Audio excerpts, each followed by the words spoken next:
These are the maestros of the Macadam, men and women who, rather than a baton, use a torque wrench, an air gun, and a host of computers to orchestrate the performance of the most technologically advanced race cars on the continent. For them, laser-like focus is all in a day's work, contemplating the most minute detail, a requisite obligation. These are the mechanics, the engineers, the crew chiefs of Champ Car, the pros who compose that which is music to our ears, the fanfare of a field of Ford Cosworth engines as they get ready to take the green. To be part of a Champ Car team is to commit one's soul to speed, to cheerfully embrace long hours, constant pressure, the certain knowledge that all your hard work can be cruelly undone on the racetrack in just an instant. At the same time, when the stars align, when every section of the orchestra is perfectly in tune, then all the sacrifice, the frustration, it all washes away in a moment, and you get to bask for that moment in the unmatchable glow of victory.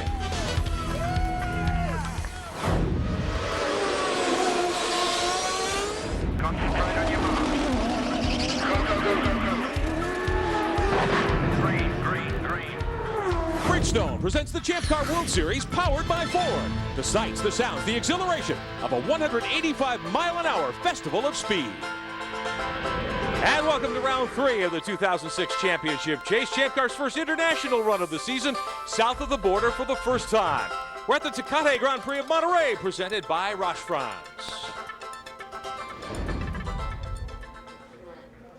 And hello again, everyone. I'm Rick Benjamin. Welcome to Fundidora Park in Monterrey, Mexico. The end of the first of several back-to-back weekends for the Champ Car World Series. Now, all these crew chiefs and mechanics, team owners and managers and engineers have been busy rebuilding these cars, in essence, to come here today. In fact, here's a look at what it has taken to get to this point. Almost 500 mechanics, more than 80 engineers, 17 crew chiefs, 480 man-hours per team to prepare to go racing here this afternoon. But all of that is behind these teams now. We're on the grid here in Monterrey, ready to go. My colleague, Jan Beekes, what do you think we'll see here this afternoon? Well, the early season predictions, Rick, were that this championship would come down to Justin Wilson versus Sebastian Bourdais, and that's exactly what has happened here this weekend. The first to strike was, of course, Justin Wilson. He took a risk, put on the Bridgestone Reds, the stickier alternate tires, and grabbed the pole position on Friday. Big celebrations at Roof Sport, but then, of course, Saturday. The man of Saturday is none other than Sebastian Bourdais. 4 times he's been on the pole position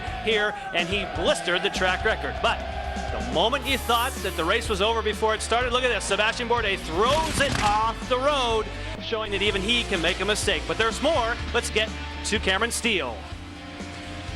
I'm here with AJ Allmendinger starting P3 on the grid, and I know that you've been fast in a couple of the sessions, not quite as fast as you wanted to be in the qualifying sessions. What are you looking forward to going into that first turn? Well, I figured it out. I think I've been kind of starting some crap between Sebastian and Justin, so they're really mad at each other, so I think they're going to crash into turn 1, and I should be leading by turn 2 the way I look at it. We talk about a loose Allmendinger being very comfortable. You seem that way right now. You have had some problems with the braking, though, the right front locking up. Have you guys found a cure for that? I hope so. We're trying hard. Roof Sport's been doing a great job. My engineers, Chris and Mike, and you know, hopefully everybody will be seeing the back of the Red Bull wings today. Oh, that's what I'm talking about. He's saying, I want to win this thing. Let's go over to Bill Stevens. It's someone that might have a different opinion on that. Well, that's right, Cameron Steele. In fact, Mario Dominguez is probably doubly motivated to do well today. After 2 strong finishes in the first 2 races of the year and standing second in the points, he's going to be racing in front of his countrymen today. That's got to be special. Very special. I'm very motivated. This race is so important for us. And try to give all these beautiful people a good result is going to be my goal. They're so great, so enthusiastic. They give me all the support. So the best thing I could do for them is get a good result today for Mexico. We wish you luck. Thank you. All right, if he wins this race today, trust me, there'll be a party in Monterrey tonight of biblical proportions. Guys? Well, get your tickets early. Mario's countrymen have turned out here by the tens of thousands to watch this Tecate Grand Prix of Monterrey. We'll be back, getting closer to the start in Monterrey, Mexico. Bridgestone presents the Champ Car World Series powered by Ford. Our coverage today being brought to you by Bridgestone, passion for excellence. And by Ford, bold moves. These Champ Cars require one essential element to put the power to the ground. It is the gearbox behind these Ford Cosworth motors.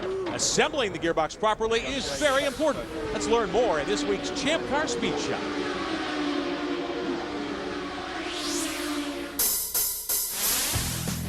I'm here in the gearbox department, and I have a brand new gearbox straight from the factory. What we do when we get one is we take it apart to make sure that everything checks out all right, and we add our own little extras here and there. I'm actually in the final step of assembling it, and I'm going to load all the gear ratios into the rear carrier. My interest in motor racing came from my father, who's an ex-motorcycle racer. And then when I was a young child, he bought us go-karts, and we went go-kart racing. So I go-kart raced from the age of like 6 until I was 18, and then he asked me what I was going to do for a living. So the one thing I could think of that I liked the most was racing, and I worked my way up through the ranks, and now here I am at Team Australia as a gearbox technician.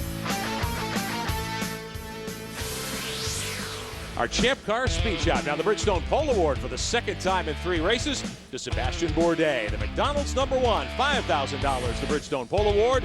4th year in a row that Bourdais has claimed that here in Monterrey, Mexico. Time to have a look at our starting lineup today. Powered by Ford. Bourdais in the McDonald's car #1 on the pole. The CDW9, Justin Wilson, will start in 2nd spot. Row number 2, AJ Allmendinger, the Rousport Red Bull 10 car, the hole-in-the-wall Camps 2, defending race winner here. Bruno Junqueira starts 4th. Row 3, the Index Forsyth 3 car for Paul Tracy. The Aussie Vineyards 15 of Alex Tagliani lines up in 6th. In the 4th row, Oriol Servia, the Gulfstream 6 for PKV, and the Index 7 for Mario Dominguez, the only Mexican native in the field. The 5th row, Will Power, the Aussie Vineyards 5 car, and the MyJack Conquest 34 for Charles Wolfsman. He'll start 10th. First time he's been in the top 10. 6th row, Jan Halen, the Sonny's Barbecue 11, his teammate, former champ Cristiano D'Amata, and the Sonny's Barbecue 19. The 7th row, the Tide MyJack 27 for Andrew Ranger, and the CT HVM 14 of Speedy Dan Clark. Row 8, Nelson Philippe off a top 5 at Houston. The CTE HVM 4 car, the Rocket Sports 8 of Nicky Pastorelli will start 16th. And Catherine Legg, who struggled this weekend, she'll line up 17th in the Bell Micro, car number 20. Your starting lineup here at Monterrey. Jan Vikas, give us a look around the track here at Fundidora.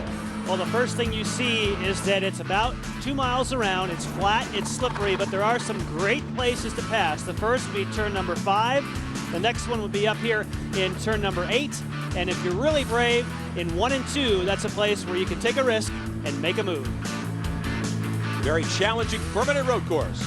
Championship standings after 2 races. Bourdais is the points leader. Dominguez a surprising 2nd, a point ahead of Justin Wilson. Ranger and Tagliani round out the first 5. We'll be back for the green in Monterrey. Bridgestone presents the Champ Car World Series, powered by Ford. We're in Monterrey, Mexico. 3rd race of the season, the Tecate Grand Prix of Monterrey, presented by Roche France. Onboard views today. We'll ride with Mario Dominguez, the Index Forsyth Orgullo de Mexico car. He will line up in the number 8 starting spot, and we've got that helmet cam, that visor cam, that very cool look. Justin Wilson carries our cameras. The CDW9 car for Rousport. He is 2nd on the grid alongside Sebastian Bourdais, same as last year up front. Charles Wolfsman has some of our cameras on board as well, including this great rear view off the MyJack Conquest 34. His first top 10 qualifying effort in that machine here today. Quickly to Cameron Steele. Well, Champ cars aren't designed for airtime, but the drivers haven't seemed to care around here in Monterrey. They're using the curbs along the side of the track as a launch ramp, so to speak. It's tough on the cars, and as it gets hot, it will get more and more slippery, and they may come more into play. As Jan said, it'll get slick and tough as the day moves on. We'll see how they come into play then. Let's go to our favorite weatherman, Bill Stevens. Yeah, traffic and weather together. You see a lot of these down here. Hand towels. It's going to be very hot today. The temperature flirting with the mid-90s. The relative humidity in the 60s. The heat index well over 100 degrees. As they say down here in Monterrey, muy caliente. Oh boy. And the humidity getting high for the first time today. Now, Jan, it's very important that these drivers and crews be prepared for the hot weather. They've been talking to the team doctors, Champ Car's medical staff about these elements. Start your hydration early is important. It's a case where you don't just come to the race weekend and start drinking water. It's something they want you to get done early on. And you need to alternate water with a good sports drink. That's always an important thing. You just have to stay hydrated here in order to accomplish this. Most drivers will lose, what, 10 pounds on a day like this? It's a case where you know that's coming in, and it's a case where, thankfully, the cars are weighed with the driver full of water, not empty. So it's not a case where the car will be underweight because they weigh it before the driver ever gets in. Turn 1 and turn 2 here in Monterrey, always very challenging. When it's hot and humid, it's going to be slick out there. Which side does Bourdais pick going into turn 1? It's a case where if you look at the circuit layout, you would say, well, maybe you want to be on driver's left, but because turn number 1 is to the right, you definitely would want to be on driver's right. You look at this, you get the idea that even though the turn 1 section 1 and 2 is a combination, you definitely want to be in position for turn 1 because only one car can get through at a time. And the line off of 1, very often you're carried almost to the edge of the road on the left, heading to 2, so you could get squeezed. So Bourdais essentially will be in that position. He'll want to be on the left-hand side of the road as they come to the green, going into turn number 1 here. So on board with Wilson as they prepare for a start. Charles Wolfsman starting back in the 5th row, 2 by 2. Down the front straightaway, ready to go racing, the Champ Car World Series in Mexico.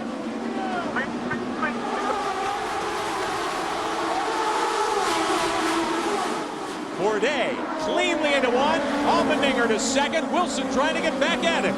Wow, what a start for Allmendinger. A.J. Allmendinger lined up 3rd. Dan Clark in car number 14 off the pace, it appears, in the opening couple of corners.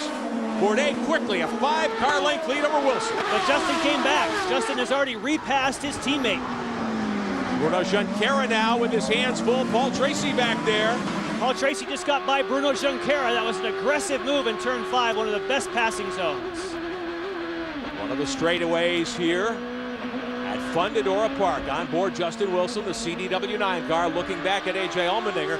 Allmendinger, I'm sure, thought that he got the drop on his teammate and could make a run at Bourdais, but Wilson right back after him quickly. Tracy now up to 4th position here in the first couple of corners. It's a case where we know that Paul Tracy is great on cold tires. I know the track temperature is way up there, but still, it's relatively cold. The car doesn't have the grip the first couple laps. Paul Tracy is a master at that. Getting word from race control, Nelson Philippe off that top 5 at Houston. He's got bent suspension parts, and he is off in a safe haven. So Philippe's run here, he led laps here a year ago, may be over before it gets started. Here's Allmendinger in 3rd, Tracy in 4th. Buddy, excellent start. They're settled in. Everything's cool. Neil Mickelwright talking to Paul Tracy, coaching him through, settling him down. He knows that that's Dan Clark. Nelson Philippe with those bent suspension parts, I believe, in that car number 4. That's the incident that was reported earlier. He has broken the left front corner of the car. Philippe back on the racetrack trying to coax that car around. Another look. On the start, just an aggressive, amazing move by A.J. Allmendinger. And then we look back and see where the other contact took place. And sure enough, right off the outside of turn number 1. I'm not so sure Philippe and his teammate Clark didn't get together there. There is Philippe. Now he is in a safe haven, we're told, and it looks as though that will be it. He will not be able to get that car back around to pit road. Bourdais the leader. Wilson trying to track him down. The gap was 9/10 last time by. Wilson seems to have caught Bourdais a bit based on this second trip around this 2.1 mile circuit. Justin Wilson, CDW Roost Sport 9 car. Justin Wilson still using a lot of curb. Now this curb right here on the right is new this year. Last year they tended to drop wheels through that section of the racetrack, and there was a lot of dirt definitely about mid-race. Thankfully, that's a great improvement. All the drivers like it. Paul Tracy, Bruno Junqueira, Alex Tagliani running 4th, 5th, and 6th. Mario Dominguez is 8th now with Will Power back there. You've got Oriol Serbia. There's Dominguez. Right behind Dominguez is Power. Andrew Ranger trying to move up. He did not qualify well, but Ranger, who finished 2nd here a year ago, is on the move. He's behind this battle with Dominguez and Power. And Power is a guy who has certainly shown some flashes of brilliance along with his teammate Alex Tagliani. The Team Australia, they can't do it in every session, but they have definitely shown some speed throughout the weekend. Oriol Serbia up in front, 7th now in car number 6, one of the PKV entries. That is the Gulfstream machine. There's Tagliani, and there is Serbia. So they run 6th and 7th right now in front of Dominguez in that Orgullo de Mexico car on the pole for the first time in his Champ Car career 1 week ago. Saturday night in Houston, led 60-plus laps in Houston, got snookered by Sebastian Bourdais, locked up the brakes, and Bourdais went on to victory. Riding here with the Roche France, Orgullo de Mexico 7 of Dominguez, looking back at Power. You can hear him catch the rev limiter, which is what you want to do. You want to have the gears so you just touch the rev limiter as you're approaching the corners to get the most out of this Ford Power. A view from Dominguez's chair down the front straightaway. 30 years old, the native of Mexico City. A 4th and a 3rd so far, 2nd in the championship. a great early season for Dominguez. And Oriol Servia a little bit wide. Looked like the front didn't quite give him the grip that he wanted coming off turn number 2, but certainly doing a nice job. Oriol's another guy who has shown some nice speed this weekend. New for him, Jimmy Vasser is speaking to him on the radio from pit road. He says it's like having a brother on the radio. He's very excited about it. Now, we told you last week that Jim McGee was on his way out from the PKB team. He is not here in Houston this week. Up front, meantime, well, there's Bruno Junqueira, last year's winner, running 5th. Bourdais now, Wilson moving closer. 6/10 was the gap last time by. Wilson was quickest on Friday. Bourdais quickest yesterday. Jan, you showed us how Bourdais went off track during the warm-up. Have they maybe missed the setup a little bit here? He said in the morning warm-up that the track conditions had changed and the car got loose, and he wanted to find out how could he drive with a loose car? Could he drive through it? And he pushed it too far and found out he could not. And that's what's the great thing about Monterrey, Mexico. You can throw the car off the racetrack in about 5 or 6 different places here and not hit anything and not hurt anything. And so, you know, Sebastian Bourdais doesn't make many mistakes, but if you're going to do it in the warm-up. Justin Wilson, who won at Mexico City to close the 2005 season, starting to reel in points leader and champion Sebastian Bourdais. Wow, he got a great drive off of turn number 2. He definitely closed on the approach to turn 3. Wilson has the whip out. 4 laps complete today. Bourdais continues to lead. Allmendinger in the Rousport Red Bull 10 car back there in 3rd.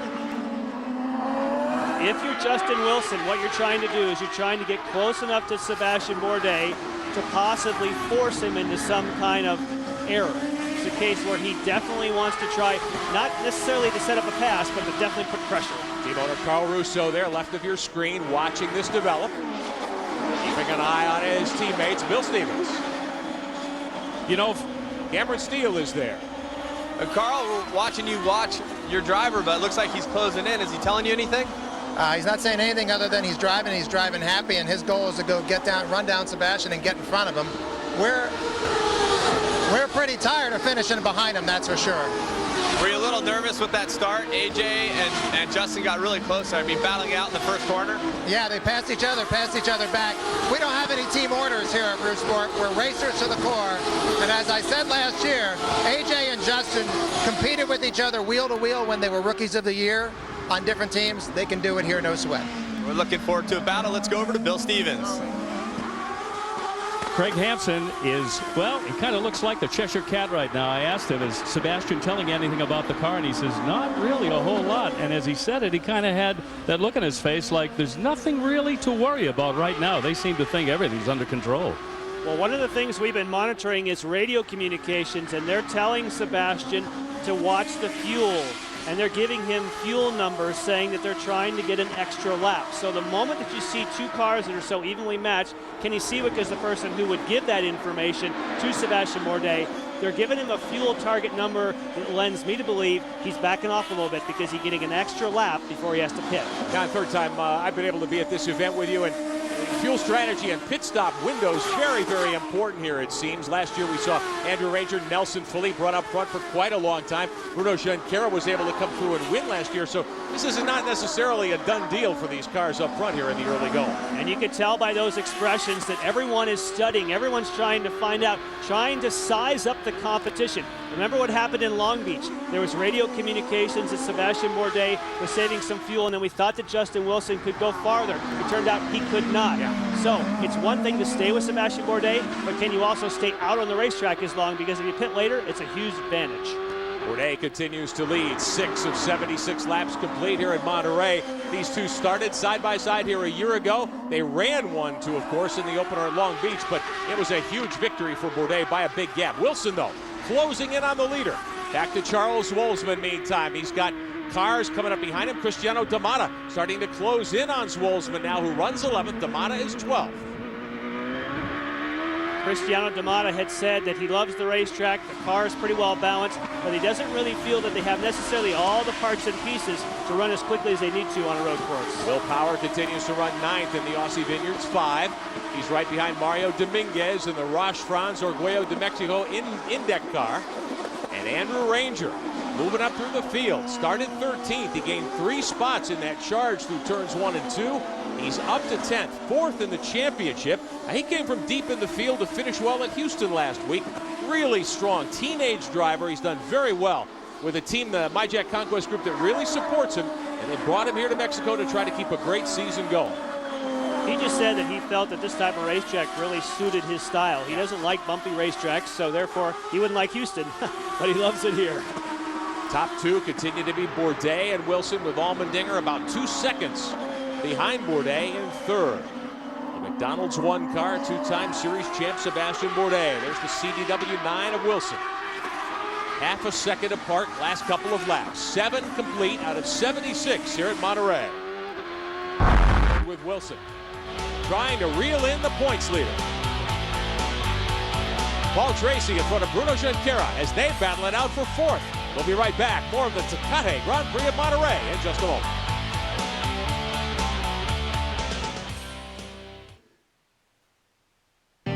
Bridgestone presents the Champ Car World Series, powered by Ford. We're in Monterrey, Mexico. A reminder, coming up, it's the Champ Car Live Fast Sweepstakes presented by Bridgestone. Check out the website, champcar.ws. You too can win a huge prize package, a trip to the Time Warner Cable Roadrunner 225 in Milwaukee, plus a set of Bridgestone Potenzas, or a subscription to Auto Week. The grand prize winner gets a new Mustang GT, joins us in Mexico City for the last race of the year. Upcoming this week's Code Word, the Champ Car Live Fast Sweepstakes is presented by Bridgestone. Our Houston winner, Steve Remine from Brantford, Ontario, Canada, joining us here this weekend in Monterrey at Fundidora Park. Alongside Jan Bikas, I'm Rick Benjamin, Cameron Steele, Bill Stevens on pit road. Race leader is Sebastian Bourdais. Justin Wilson right with him, though, 1-2. Mario Dominguez is in 8th position now, trying to get close and put some pressure on Oriol Servia, who runs 7th for the PKV team in the Gulfstream car. Here they come down the front straightaway. Back behind those two, Will Power in car number 5, the Aussie Vineyards machine. And Andrew Ranger continues to run in 10th. A quick look at that battle. The 3 separated by about 1.5 seconds. It's a case where Oriol Servia has said that he really felt when they got to Houston that they found something on the car, that even though Houston is so much different than this type of racetrack, that he feels as though that did carry over. One is very bumpy, obviously here with Justin Wilson, one is very smooth, but he said amazingly that sweet spot held between one racetrack to the next. Justin Wilson in the CDW 9 car for the Rousport team. Started 2nd here today, quickest in the 1st round of qualifying. Snagged the provisional pole and a point. Now the reason I jumped in there, just before he approached that corner, you heard him lift off the throttle. That is the telltale sign that he's had the call from pit road to save fuel. You cannot change any adjustments in the car. They're asking him to lift early into the corners. Bill? Down with Craig Hampson, the field general for Sebastian Bourdais. Craig, at this point, do you think that fuel mileage is going to be a critical element of who wins this today? Yeah, probably. It's not a race where we're sort of desperate to make fuel mileage just to finish or to do it on 2 pit stops instead of 3. The windows are really big, but we're always trying to go 1 lap further than the next guy. We're working hard to make mileage. Justin's working hard to make mileage. The lead of the race could well be determined by who goes a lap further on the first stint here. If Justin keeps pressing Sebastian, will that have an effect on how you play the fuel card? I mean, he's definitely driving very aggressively, but I know they're working on mileage as well. We're just going to kind of keep doing what we're doing and see how it works out. The chess game begins. Now, the reason he said we know they're working on mileage as well is because they monitor the communications of not just their own team, but other teams, and they have new software up and down pit road that some of the teams are using that is intuitive. It takes the lap times and the splits, and it actually not only tells you what your fuel window is, it tells you what your competition's fuel window is. So it's a very cool, slick piece of equipment. And very critical, of course, in this series. Now, Bourdais had the reputation earlier of loving to start up front and lead a lot of laps. Last week at Houston, he started 5th. Here's how he came through the field. An inside move on A.J. Allmendinger. Same spot several laps later. This was the pass on Paul Tracy that got him up into 3rd. Then he had to dispose of his teammate Bruno Junqueira, who gave him room on the inside. That left him chasing Mario Dominguez, who led all the way. Yeah, and you call this an unforced error by Dominguez. That gave Bourdais the lead. Now, they came back together, almost had a huge moment there. Here's the error by Dominguez that really opened the door for Bourdais. It is, and you saw in that replay, it turned out Sebastian Bourdais' car was damaged there in the contact with Mario Dominguez, and he actually drove the car home hurt. Very impressive run for the two-time Champ Car World Series champion, who's led all 12 laps here so far. We've been green all the way at Fundidora Park. Now we're hearing that Catherine Legg had spun a moment ago. She is back on the racetrack off of turn 5. She moved up several spots. She was up to 13th before that incident. She's dropped back to 16th as we show you the running order, top of your screen. Bourdais continues to lead his fastest lap of the day, a 1:16.2. Considerably slower than qualified pace. You're on a race pace and a race setup now, but it is also a lot more humid today, and that does slow these cars down. Meantime, let's check in on this battle. 7th spot belongs to Oriol Servia here in the Gulfstream car. Right behind him, Mario Dominguez and the Roche Franz Arguello de Mexico Indec car. And check that gap on lap 12, half a second. It's been about the same for about 5 laps.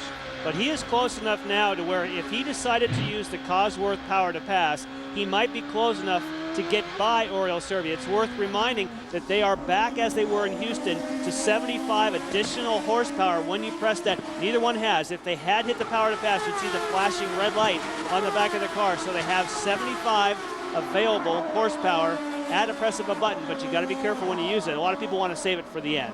Now, just like in Houston last week, an interesting change by Champ Car and by Cosworth Engineers. They've lowered the base horsepower to 725 again. We did see a track record set in qualifying. Yes, they have a little less power to use in qualifying and practice and so on, but there's new Bridgestone tires here that I think made up for that. So the track is better, the tires are better. 25 horsepower didn't turn out to be a big deal because this track is so slippery, you can't really use all of it all the time anyway. Andrew Ranger had gotten by Charles Wolfsman. They're 10th and 11th. This meantime, the car of Will Power, who runs in 9th, the Aussie Vineyards car. Here's young Mr. Ranger from Quebec, Canada. Very strong early season driver who finished second here a year ago, gave My Jack Conquest their first podium in their lengthy Champ Car history. On board with Zolzman, who runs 11th. For Charles Zolzman, he was impressive in Houston for sure, but he's been impressive other places. He just seems as though he has got through that threshold of the aggression that you need to feel comfortable in these cars. And for Catherine Legg, for Charles Zolzman, those who are rookies, they love this racetrack because in practice, you can throw the car around and even throw the car off the racetrack and not hit anything and say, well, that wasn't so bad. And I feel a lot more comfortable in this car now. You don't want to do that on a street circuit. Yeah, no concrete canyons here as we had at Houston a week ago, and then, of course, at Long Beach back in April. You do have big runoff areas and that sort of thing as we ride with Zolzman, who had a victory here in Atlantic's competition. He dominated in his year here last year in the Atlantic Championship. Cameron Steele? Well, the My Jack Conquest team is doing a little extra racing for a good friend of theirs, Chris Hamilton, one of their truck drivers for the team. Actually was taking down the awning last week in Houston, holding onto it while the wind blew. He flew up in the air a reported 30 feet, broke both arms, a wrist, his sternum, and his back, and he is resting right now, trying to get better and get back to the track. All their thoughts are with him. Wow, that could be an extremely painful series of injuries, and we wish him the best and hope he is back shortly. Back with Zolzman running 11th, right behind Andrew Ranger, as they battle on the backside of the race course here at Fundidora Park in Monterrey, Mexico. Series takes a week off. Next week, in 2 weeks, we'll be at the Milwaukee Mile on Sunday afternoon here on Speed for the Time Warner Roadrunner 225. Live coverage here, coverage of qualifying as well, only on Speed. Bourdais continues to run out in front. 1 second ahead of Justin Wilson, last time by start finish. How about that? 18 for 47 in Sebastian Bourdais' Champ Car career. I mean, that's a phenomenal record. He's batting about 350 in this league. That's tough to do. It is, and he just is consistent, doesn't make many mistakes. His wife Claire watching by, married just before Houston, so honeymoon in Houston, celebrated by a victory. And he's just so consistent, and he's really I think this year he's taken it to another level. He has raised the bar for the speed you need. A lot of people thought, hey, over the winter, if we could just catch up to Newman Haas, we'll be fine. Well, they raised the bar. It wasn't catching up. They took another leap. And they've been at it long enough. They know that you don't waste time. You don't wait for the competition to catch up. Paul Tracy, the Indec Forsyth 3 car, running in 4th. Former series champion, the Thrill from West Hill. 238 career starts and counting after today. 30 victories to 25 poles. Of course, the winner at Long Beach in 04 and a couple of victories on the tour last year. A.J. Allmendinger running in 3rd spot. Now, Tracy and Bourdais, of course, that is the leading rivalry in Champ Car on the racetrack. And a lot of it began here 1 year ago when those two got together. And it was a case where there was a very aggressive move by Sebastian Bourdais. Came in and essentially just clouded Paul Tracy thought he had given him plenty of room. Sebastian Bourdais said, "What are you talking about? I didn't do anything wrong." And that pretty much held throughout the season, where they not only did not care for each other, but that rivalry really came down to be a championship factor. Yeah, there was significant contact between the two a couple of additional times. Of course, at Toronto, where PT drove more than half the race, minus half his front wing, and led, then ran the car out of fuel. And then, of course, at Las Vegas, the huge contact between the two, and Tracy up into the concrete wall in turn 3 at Las Vegas Motor Speedway. Very hard impact. He was not injured, fortunately. Here this weekend, Paul Tracy's been really struggling with getting the car stopped, so they changed the BrakeMaster cylinders before this morning's warm-up, put larger BrakeMaster cylinders, which means you have to use more pedal pressure, hoping that it wouldn't lock up the brakes. He decided he didn't like them, so they took them off. Bill Stevens? Down here with Neil Mickelwright, the man for Paul Tracy. Practice didn't go that well. Car looked a little dicey. How is it now, and what's the strategy for Paul? I think we've got the car a good deal better than it was in the morning warm-up, and probably as good as it's been all weekend.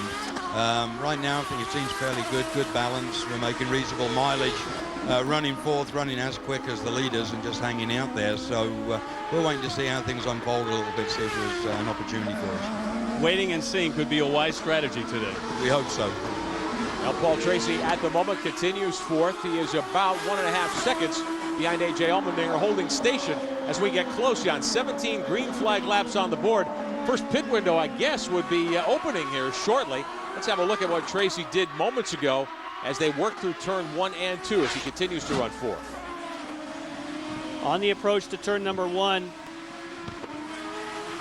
yes, if you're on the brakes while you're turning, just the way if you catch the bumps at an inopportune angle, it will tend to kick the back out. I'll say for Paul Tracy, that's just a Sunday drive. That's nothing for Paul. He's been hanging it out much more in practice and qualifying. That probably didn't even raise his heart rate. I'm surprised he doesn't dabble in dirt track racing as many times as he likes to throw that thing sideways. PT runs in fourth position. Sebastian Bourdais is your leader ahead of Justin Wilson by 0.8 of a second. Bruno Junqueira, who won here a year ago, rounds out the first 5. We'll be back in Fundidora Park. Bridgestone presents the Champ Car World Series, powered by Ford. We're in Monterrey, Mexico. The Tecate Grand Prix of Monterrey. If something's ripped your motor this motorsports weekend, call Wind Tunnel's Fired Up line, 866-W-TUNNEL over the weekend. Leave your message. Check Wind Tunnel tonight, 9 Eastern. Kevin Harvick joins Double D in the studio. It's only here on Speed. I'm Rick Benjamin, Jan Pikus alongside, riding with Mario Dominguez. In car number 7, the Roche Franz Index machine. He is 8th up front. Meantime, Bourdais led all the way. Justin Wilson second in that CDW car, about 1.1 seconds back. How about A.J. Allmendinger? He's starting to run that accordion a little tighter here in third. So now Allmendinger may be thinking, hey, I can get up and battle my teammate for second spot. Take a look back at the previous winners here. Bruno Junqueira, the winner a year ago, his only win on the season. He was injured a week later. Bourdais 2 years ago, PT, and how about Cristiano D'Amato, the first 2 trips here, back when he piloted one of the Newman Haas entries. So a lot of history here at Monterrey. 6th time the series has come here to Nuevo Leon in Mexico. Justin Wilson in second spot. Bourdais has been out in front for the first 20 laps. Dominguez back there, the Roche Franz Orgullo de Mexico car, one of the Forsyth Index entries. On the pole a week ago at Houston. Dominguez in 8th, trying to get close to Oriol Servia now, who runs in front of him in 7th. The same situation where Mario Dominguez is trying to put more pressure on Oriol Servia to try and force a mistake, because obviously you can tell by looking how evenly matched these cars are, there's not enough for him to poke it in there, with the exception of using the Cosworth power to pass. So the next best thing, put pressure and hope for a mistake, because the track definitely gets slippery as the tires get worn. Servia from Catalunya, Spain originally, races out of Miami here in the States. Now, Jan, you were saying earlier, no one had even gone to the power to pass button for the most part. Servia hasn't touched it. Dominguez has only used 1 3-second burst. But on the long straightaway, what's it, 9 seconds here you could use power to pass? 9 seconds is the max. Of course, 60 seconds is your total in the bank. And I think it's a case where you... Black flag for Nicky Pastorelli, the Rocket Sports Bavaria City racing driver. They're saying that he has been blocking back there Dan Clark, who runs in 15th. And as a matter of fact, Tony Kottman, who is the race director who makes that call, had stopped by the booth here just before the start of the race and said the drivers have asked me to be aggressive on blocking calls. They thought he wasn't aggressive enough in Houston. He said if you see someone that even appears to be blocking, we want that person to have a drive-through penalty. And obviously he's listened to the drivers and he is obliging. Speedy Dan Clark behind Pastorelli now. This is the battle for 14th, but Pastorelli will have a drive-through penalty assessed next time by. What's the rule in Champ Car, Jan? Must you observe the black flag first time, or do you get a couple of passes at it? You have to observe it. Sometimes they'll overlook and score you one more lap. If you miss it the second time, they just flat stop scoring you.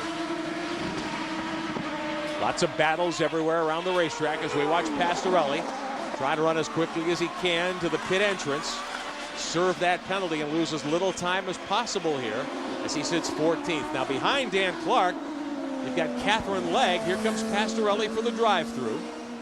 Catherine Legg had moved up to 13th earlier, but she has been off once. On the other end, you need to get on it straight away. The leader will not. It's very important for a driver when you've got a drive-through penalty. It just totally kills your concentration, so the team tries to get you pumped back up. Now Dan Clark is a driver who certainly had his moments here this weekend and all season long. The CTE HVN machine. We'll look back at Long Beach. He and Catherine Legg. And Clark stopping on the racetrack, had to back up and go down the straightaway. At Houston, they got together again. At the time, Clark was more than a dozen laps down, and Catherine was none too happy. Now here Friday, the two came together one more time. Clark was on an outlap at that point. Catherine trying to pass, and he moved over. Had a chance to talk to Dan Clark, and he's well aware that he's a rookie and he's learning and knows he's made those mistakes, and he's begging for forgiveness and said, I'm just trying to learn the ropes here, and unfortunately things haven't gone so well, certainly here in Monterrey, but he's hoping to rebound in the race. 24 laps, 76. Your leader continues to be Bourdais and the McDonald's #1. The Newman Haas team, the two-time series champ. Justin Wilson right there in second for the CDW9 car. Bill Stevens. Guys, might this be a little shell game down here at Newman Haas? They have both standard blacks and red optional tires on the wall in preparation for Sebastian's upcoming pit stop. Jan, you talked about it. We heard Craig Hampson talk about it. Fuel mileage, the wild card today. Sebastian has requested to his team that he be able to stay out an extra lap, given the mileage to stay a little bit longer, but now with the yellow flag, that changes the whole thing. Full course caution for the first time today. 24 laps complete of 76. Now what that means is that had you been someone who had decided to pit when the pit window opened about 5 laps ago, you'd be leading the race right now. Yeah. But no one took the gamble. And no one decided to pit early, and that has worked here in the past, but for some reason, they all stayed on the track. One of the things that gave Bruno Junqueira the opportunity to win here a year ago was exactly that move. During a breakdown, you and I were talking about that, and you were thinking several laps ago that some of the cars 10th and back might take that chance. If they'd taken the chance, they would have just been handed the lead here in Monterrey, and it just, if you're struggling in the back, just roll the dice, is my opinion. Champ Car Pace Car team out in front under caution. First full course yellow of the day.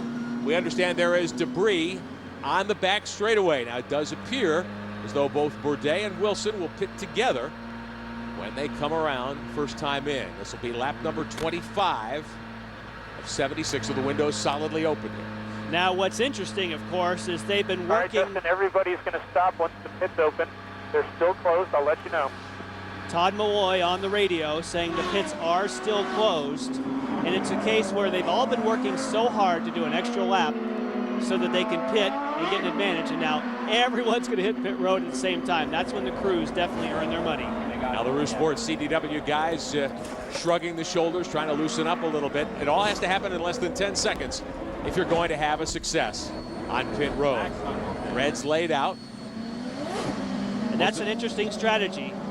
Sometimes you'll decide, like Sebastian Bourdais on occasion will want to finish on the blacks, but sometimes if you feel a lot of pressure from behind, you want to save your reds for the end. So I think we're going to see a little bit of a mixture up and down pit road because you can switch these tires up until the last moment. We talk about that shell game that Bill Stevens was telling us about. It's going to be interesting.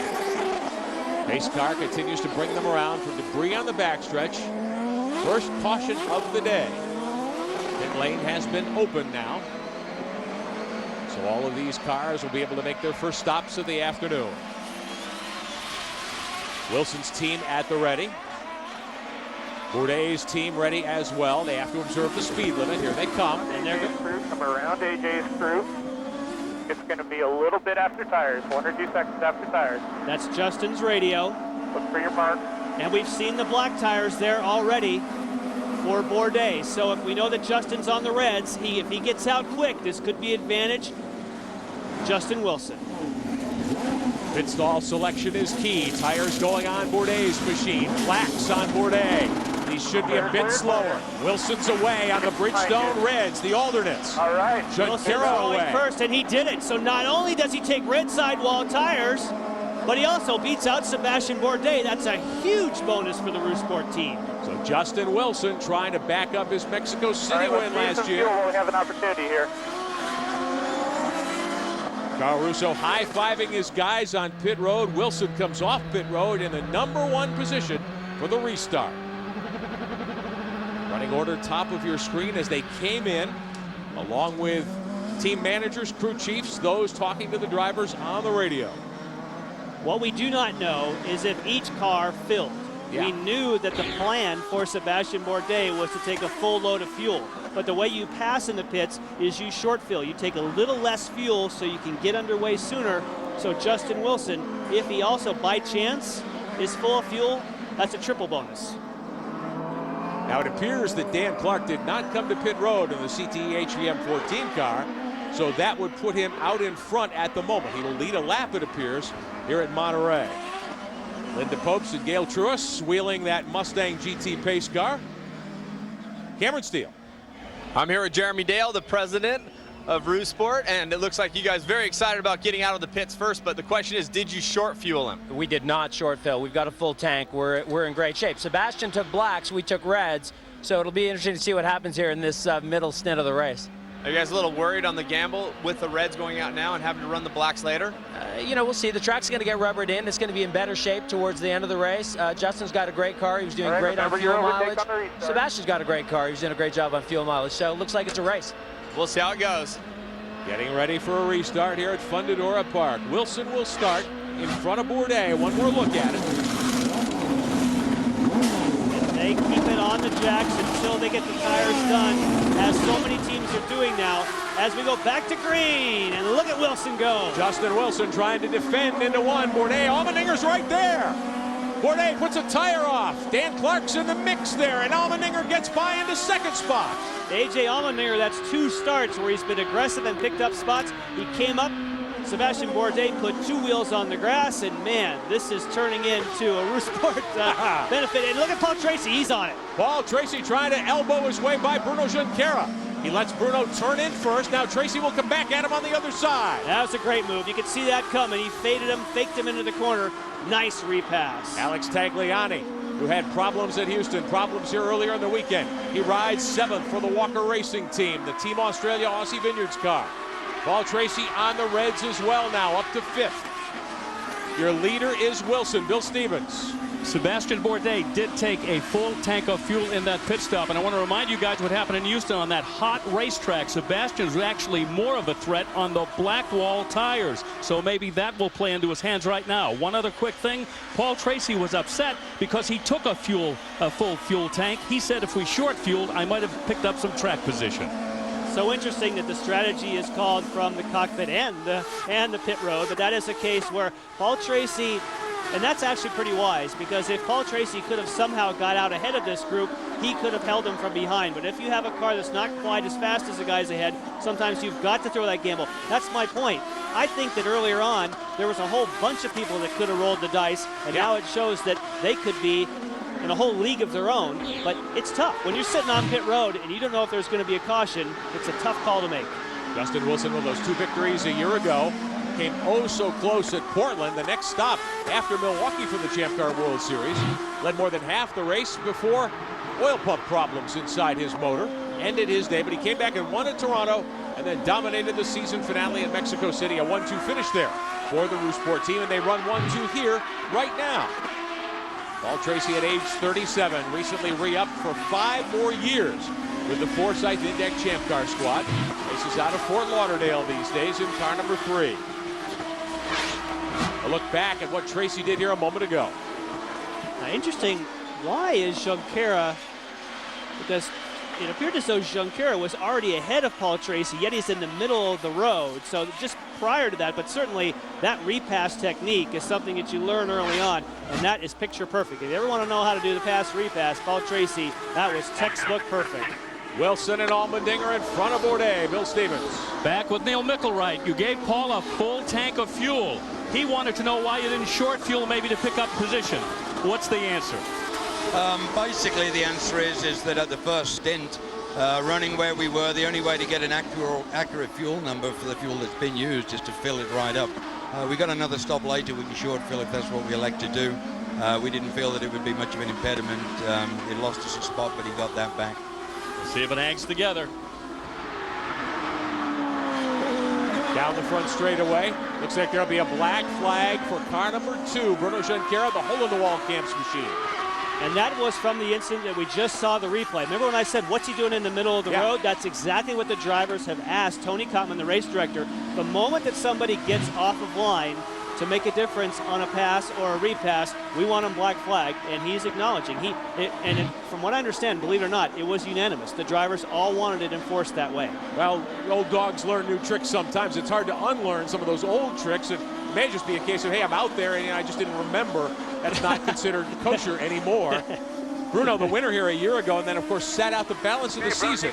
The black flag for block straight drive-through penalty.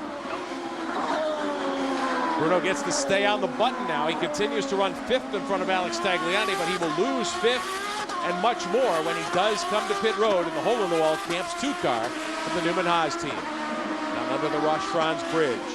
John Tesonikis is normally on the radio to Bruno. That sounded more like his engineer, Tom Smith. But that is going to be, because all the cars are so close together, having just had a full course caution, he's going to lose major track position. Working on lap number 30 of 76. Closing in on halfway, not too far away. Justin Wilson with a very quick pit stop, grabbing the lead off the first fuel stop just moments ago. His teammate A.J. Allmendinger vaulting around Bourdais on the racetrack to take home 2nd. Things settling down up front. Let's take a moment now and check out our Ford bold moves moment after a couple of bold moves by the Rousport team here today.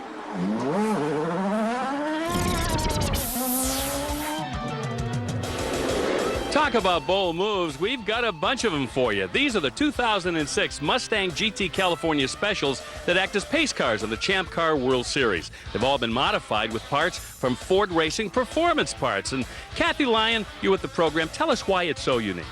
Well, our program is unique in all of motorsports because we have professional female drivers driving the cars, and we take that beautiful Ford Mustang and pace the Champ Car field and come out during caution period. All right, Kathy, I see Fast Lap on the side of the pace cars. Explain that to us. Well, the Fast Lap program is an opportunity for sponsors, VIP, and fans to be driven by one of our professional female drivers around the race course. Can I get a Fast Lap right now? Absolutely.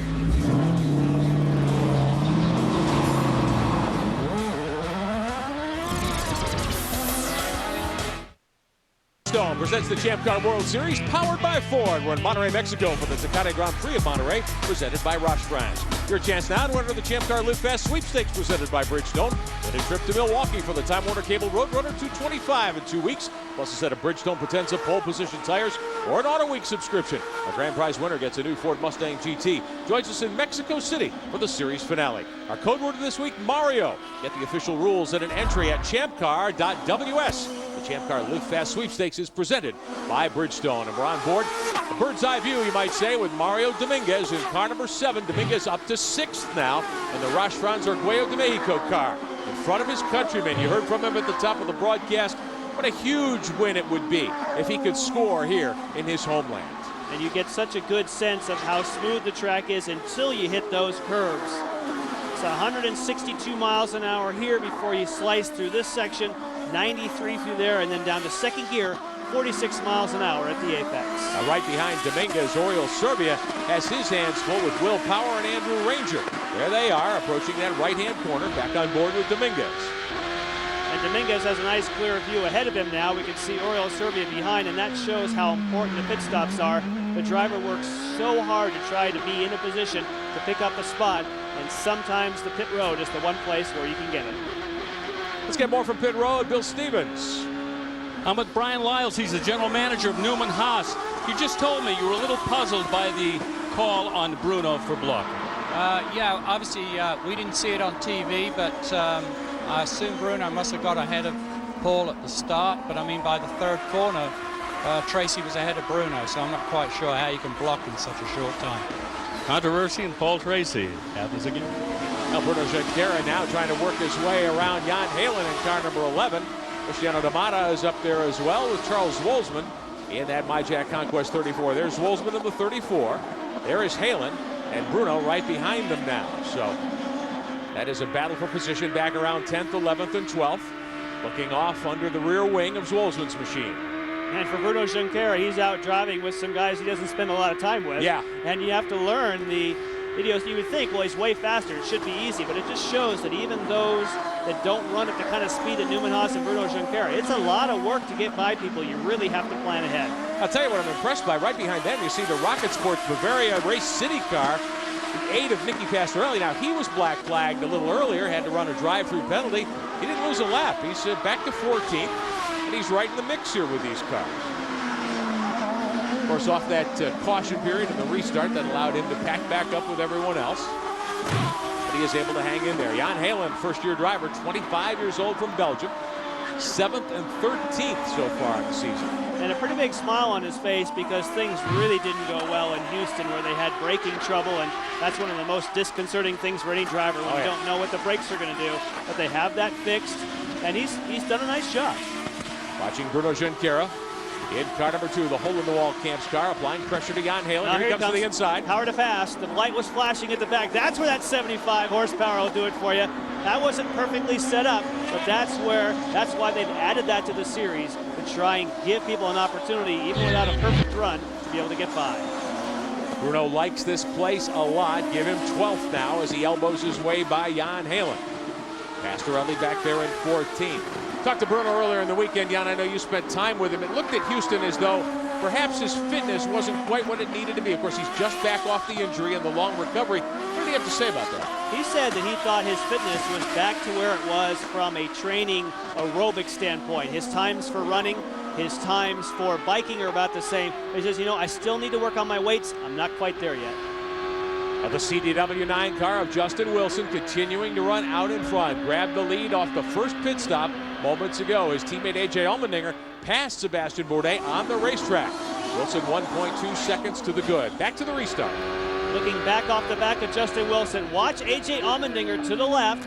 Comes in, puts an aggressive move, but doesn't force Sebastian Bourdais. Sebastian Bourdais just gets a little wide on his own. Again, that's 2 restarts, or 1 main start, 1 restart for A.J. Allmendinger, where he's been aggressive, and it has worked for him. Wilson with the 2 wins, both coming last season, his second in the Champ Car World Series. 3rd in the championship this season. Finished 2nd behind Bourdais at Long Beach in the season opener. Had lots of problems in Houston. In fact, he was the first car off in the Turn 1 chicane. Battled back to run 5th a week ago. As we watch the top 3, a reminder, if you missed any part of our coverage today of the Tecate Grand Prix of Monterrey presented by Roche France, catch our Champ Car rerun this coming Wednesday. It's noon Eastern on May 24th, only here on Speed. With Jan Beekes, I'm Rick Benjamin, Bill Stevens, Cameron Steele on pit road. Bourdais now starting to press Allmendinger for 2nd. And what's going to worry them? He is pressing them on black primary Bridgestone tires. And when I spoke with Justin Wilson, he said he thought that the Reds were worth 0.7 of a second, at least in qualifying. And so if you can stay with those guys when you're on the black sidewalls and they're on the Reds, to me, if you stay close enough and then you take the Reds, they have to go back to blacks, that's definitely going to be advantage Bourdais. And I can't remember the last time we saw one of the Newman Haas cars, especially Bourdais' car, give up a position on pit road like that. It was close. I mean, there was no obvious mistakes. No. They were just beaten, it appeared, at that time. Cameron Steele. The Rousport people are reporting the little bit of right front brake lockup on that lap, and that's why AJ lost a little bit of time. They said they're not worried about it. They have a perfect car. And what they've done, Cameron, as you know, is they have changed so much of those braking components. They have changed the brake rotors, brake pads, the calipers. Typically, you would change those anyway before a race, but calipers are not those that you would change. They've gone through the whole system. It's still locking up the right front, so now it appears it's like a cross-weight balance kind of issue, not the actual brakes themselves. When you load the car into certain corners? Correct. And he has a driving style where AJ loves to hang the brakes, like they call it. It supports the car on the brakes as he goes in. He's a left foot braker, and he really, at one place I think in Long Beach, he had an 1,800 PSI spike in his brake pressure, and supposedly higher than a lot of other drivers. That's not tapping the brakes, that's hammering them, I would say. Bill Stevens. And Jan, you were talking about the brake issues out here with Cameron. Definitely a topic that more than one driver has been discussing with his crew. Back before the last pit stop, Bruno Junqueira told his crew he was having a lockup problem. They hoped that the change of tires would fix that. And yesterday during practice, Sebastian Bourdais had a complete change of brakes, rotors and pads during practice, so they may have anticipated they were going to have some brake issues today. And it's very sensitive. Paul Tracy said that when he had the brake bias adjuster in the car, at the 12 o'clock position it locked up the rears, and at the 2 o'clock position it locked up the fronts. Wow. And that's normally you can turn it a couple of turns. Oriol Servia running in 7th. Andrew Ranger has climbed to 8th in the Tide My Jack Conquest number 27. Good run for Andrew Ranger, 4th in the championship coming in. He's right in front of Will Power there in the Aussie Vineyards 5 car, who runs in 9th. Cross flags last time by. We are halfway home at Monterrey. We'll take a look back in just a moment at how we've gotten to this point here today. Down under the Tecate Bridge. A very, very steamy May afternoon here at Fundidora Park. There's Tracy, who runs 4th. Back to Power. And for Will Power, there was a report that he had brushed a wall. That was about 5 or 10 laps ago, and obviously that hasn't caused any damage of note. But it is a place where there is one wall you can rub, and that's just in front of the pits. Doesn't look as though he's white-walled any tires or anything like that. Watching Servia here with Ranger and Will Power, 7th, 8th, and 9th. Our halfway home recap for you today as Bridgestone presents the Champ Car World Series, powered by Ford. Sebastian Bourdais on pole, got the drop on Justin Wilson. Lots of action in turn 1. Dan Clark, Nelson Philippe got together. Philippe broke a suspension part and did not complete a lap. Driver who came off a top 5 at Houston. Catherine Legge has battled here today. She went around and got going in the right direction. She continues to run at the rear of the field. For first place, Justin Wilson and Sebastian Bourdais on pit road. Wilson's crew, the CDW team, got him away first, and he took the lead, and that's where we are now. Now on the restart, off a debris caution, Allmendinger got the drop to the inside of Bourdais as they came to turn 2. Allmendinger picking up 2nd spot. That's where he runs, but he is 3 seconds off the lead right now. Paul Tracy here trying to get by Bruno Junqueira. The ruling from Champ Car Timing and Scoring the officials was that Bruno had blocked Tracy. So Bruno was black flagged. He had a drive-through penalty, as has Nicky Pastorelli had one here in the first half of the action today in Monterrey. A look back at Justin Wilson's helmet and hands as he fights to hold on to the lead at 40 laps complete this afternoon in Mexico. Doing great, Justin. Plus 2.5. We need 0 or plus 1 to make our lap.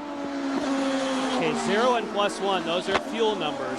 In other words, they have a real-time counter on his dashboard, and they're coaching him through when they say, we want to make our lap. That is that they want to have enough fuel to be able to be later and pit later and keep that going. Does that mean he short shifts? If he has to save, yes. But typically, nowadays, it's just been lifting off. We heard him do that once when we were on the onboard, lifting off the throttle a little bit early at the end of the fastest straightaway. You don't lose much time, but you save a lot of fuel. Here's Bourdais trying to track down A.J. Allmendinger, running 3rd after starting on the pole. He had faded to 4th at one point, led the first 24 laps here this afternoon before that pit stop under caution. 76 laps, about 160 miles the distance here at Fundidora Park. Should be a 2-stop race for most of these teams today, but with the extreme heat and humidity, you never know. It's been a pretty calm run so far for most of these drivers and teams. Justin Wilson enjoying the view. 2.5 seconds to the good over A.J. Allmendinger. Paul Tracy trying to hang on to the lead group. Mario Dominguez runs 6th in front of Servia and Ranger. We'll be right back.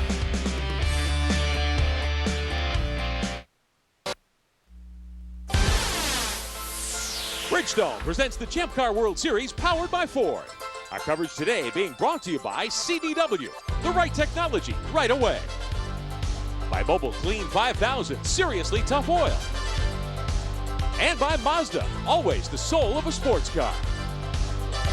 Back at Fundidora Park, Monterrey, Mexico, your leader is Justin Wilson in the Rouge Sport 9, the CDW machine. Wilson grabbing that lead off the first pit stop several laps ago. Debris caution brought the field to pit road. His team got that 9-car serviced and away in front of Sebastian Bourdais. He then was passed by Wilson's teammate A.J. Allmendinger, who runs second in the Rouge Sport Red Bull number 10. There's Allmendinger still searching for his first Champ Car victory, his third year in the series. And the two-time series champion, Sebastian Bourdais, 2 for 2 in this season. Coming here to Monterrey, he runs third. A little further back, you've got a battle with Jan Halen in 13th, Nicky Pastorelli 14th. Back there is Catherine Legg in car number 20. She runs in the 15th position right now. And Halen in that Sonny's barbecue car. Good battle between those three. Pastorelli had that black flag, that blocking penalty with a drive-through a little earlier. These two have been at each other for on more than one occasion. And it does show that back in the field, even though the same level of equipment, the same level of expertise and budget is not there, but certainly the competition is. Bill? Down here with Joe Barbieri, the manager of motorsports for Bridgestone Tires. And Joe, with a 132-degree racetrack, I'll bet you're learning a lot about these racing tires today. Absolutely, yeah. You know, we've been down here quite a bit before, so we planned for this type of heat. It's still probably even going to get hotter than that, but the Reds are holding up very well on that first stint. We expect the same thing out of the primaries when the Bridgestone tires get out there again. Now you'll take what you learned today and perhaps go into more research and development for the next generation of Bridgestone tires. Absolutely. Our Bridgestone engineers are constantly working to help develop these tires for making the better racing for all of us. Thanks a lot. And as you can see, Joe is about to go to his Bridgestone Red. I bet he's very quick on them as we watch Halen continue to lead. Pastorelli, Legg, and Dan Clark. They run in 13th, 14th, 15th, and 16th. One car behind the wall, the car of Nelson Felipe. First trip to Monterrey for Jan Halen, who's been pretty strong, pretty quick so far. First couple of races this year for Dale Coyne's team. And it helps that Cristiano D'Amata is there. They have an experienced past champion in Cristiano, and that's a great person to have on the team. And of course, Dale Coyne, you know, each year he seems to step up his level, and Jan Halen's having a good ride. A couple of seasons ago when Oriol Servia drove for Dale Coyne, they had a couple of top fives and a podium, in fact, using fuel strategy. And just, you know, general sharpness on the part of the team. Nicky Pastorelli, second career start in that Rocket Sports 8 car. The Bavaria City Racing entry here. Pastorelli with good credentials. Dutch native, Italian descent. Meantime, further up toward the front, Oriol Servia holding 7th with Ranger and Willpower right behind. And Cristiano D'Amata has moved to 10th now. In car number 19, the other Dale Coyne entry, the Sonny's barbecue car. And there's Charles Wolzman in 11th. Bruno Junqueira back there in 12th. Now Bruno, I thought Jan would be flying up through the field, but he's kind of dropped anchor back there in 12th. Well, it's a case where he's pushing as hard as he can. We assume that the car should be A-okay. We haven't seen any contact in that incident where he was black flag for blocking, but again, he's somewhat concerned, as we said. He says this will be the real test for my fitness level. Bruno in the hole-in-the-wall Camps 2 car now. Does his Newman Haas team decide to pit him early as we get closer to the second fuel window? Up front, meantime, for second spot, A.J. Allmendinger. Sebastian Bourdais has closed right in turn 2. And Sebastian, I believe, has figured out that if he is going to have a chance with track position, if he's going to try and put on the Reds at the end and have a go at it, it's not going to do him any good if he starts and leaves the pits in third. He's going to have to press the issue and see if he can get closer to Justin. Bourdais applying plenty of pressure here, about 0.2 of a second the last time by between Allmendinger and Bourdais. Now, how does Allmendinger respond to the pressure of having his mirrors full of the series champion's car? It's a tough job when you have somebody that close. I mean, it's something that's very hard to learn. I actually learned how to do it by taking my car out on the highway when I was learning, when I was in the early stages of my racing, go in the fast lane and drive 50 miles an hour. And I would do it for hours on end trying not to let the pressure, people honking the horn, flipping you off and everything else. And just after a while, you can do it and you never look. Now, did you move to Florida to do that? No, thankfully I did it before people used to shoot you for doing that. I did that. It was very effective for me. I don't think they enjoyed it. If you'd turned your left signal light on and left it on, I'd really be proud of you. Sebastian Bourdais trying to lower his lap times and get up around A.J. Allmendinger. Meantime, Justin Wilson almost 2.5 seconds ahead of this battle in the lead. Working on lap 48 of 76, 28 to go here. We're getting close to the second stop, I would think. I was about to say, should Bruno and his team roll the dice? Should they stop early? Sure, he's far enough back, he might as well. These guys will not. And my sort of tongue-in-cheek response there was that a guy like A.J. Allmendinger has been racing long enough. He's not going to be rattled by seeing Sebastian Bourdais. And you can stay focused. You can avoid looking in the mirrors and just try and rattle off the laps. And that's the way to go. Bill? Down here with Craig Hampson for Sebastian Bourdais. The race probably not the way you drew it up on the blackboard this morning, but are things well in hand? Do you think you're going to be able to get to the front? Honestly, I think the fact that we got blocked by that lap down car or whatever on the restart and lost the position to AJ, that was not a good thing. Winning this now is going to be really hard. I would have liked our chances just hanging with Justin, but AJ's not as fast as Justin, and now we're maybe a little stuck. A very telling statement from Craig Hampson. Now the car he's referring to, the car of Dan Clark, he did not pit when everyone else did in that debris caution that we had back around lap 30.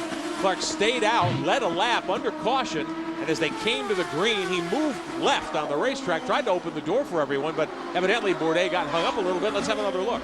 I thought it was primarily a case where we had an aggressive move. Now see, I don't think Dan Clark had any issue there. That was a case where Sebastian Bourdais, now yes, he didn't get to use the entire racetrack where he turned in, so okay, maybe that was some factor, but I would have to say that was a case with an aggressive move of AJ forced Sebastian Bourdais to put two wheels off. Still battling hard over second spot, half a second the gap. Paul Tracy, meantime, back and forth, can't see him. He's about 12 seconds further back. Getting an indication that the Indec Forsyth team may be thinking of bringing him in shortly. Mario Dominguez, his teammate, up to 6th now, behind Alex Tagliani, PT in car number 3. Bruno Junqueira has come to pit road in the hole-in-the-wall Camp's car. We speculated that the Newman Haas team might roll the dice, bring Bruno in early because he was back in 12th. They've done exactly that. And it's a case where it's not going to do you a whole lot of good unless you have a caution. Now, if someone would have done that, as I've said multiple times in the first stint, we'd have a completely different complexion in the race.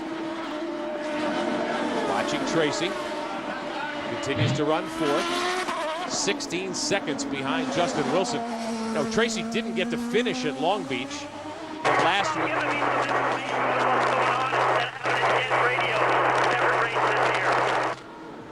Hard to hear that radio call, trying to send information back.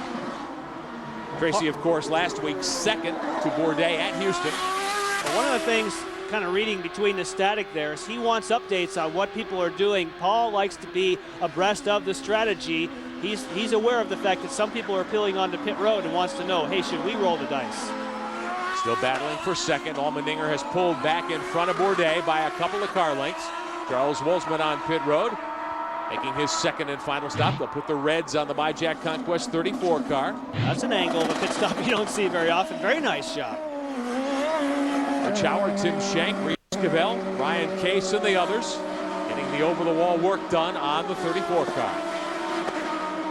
Wolfsman back up to speed. Heading back off of the exit of pit road, heating up those Bridgestone alternate potentials. So Wolfsman, who was 11th, rolling the dice here, trying to get track position. Leaders need to pit, and we'll see when they do. It's Wilson, Allmendinger, Bourdais, and Tracy. We'll be back.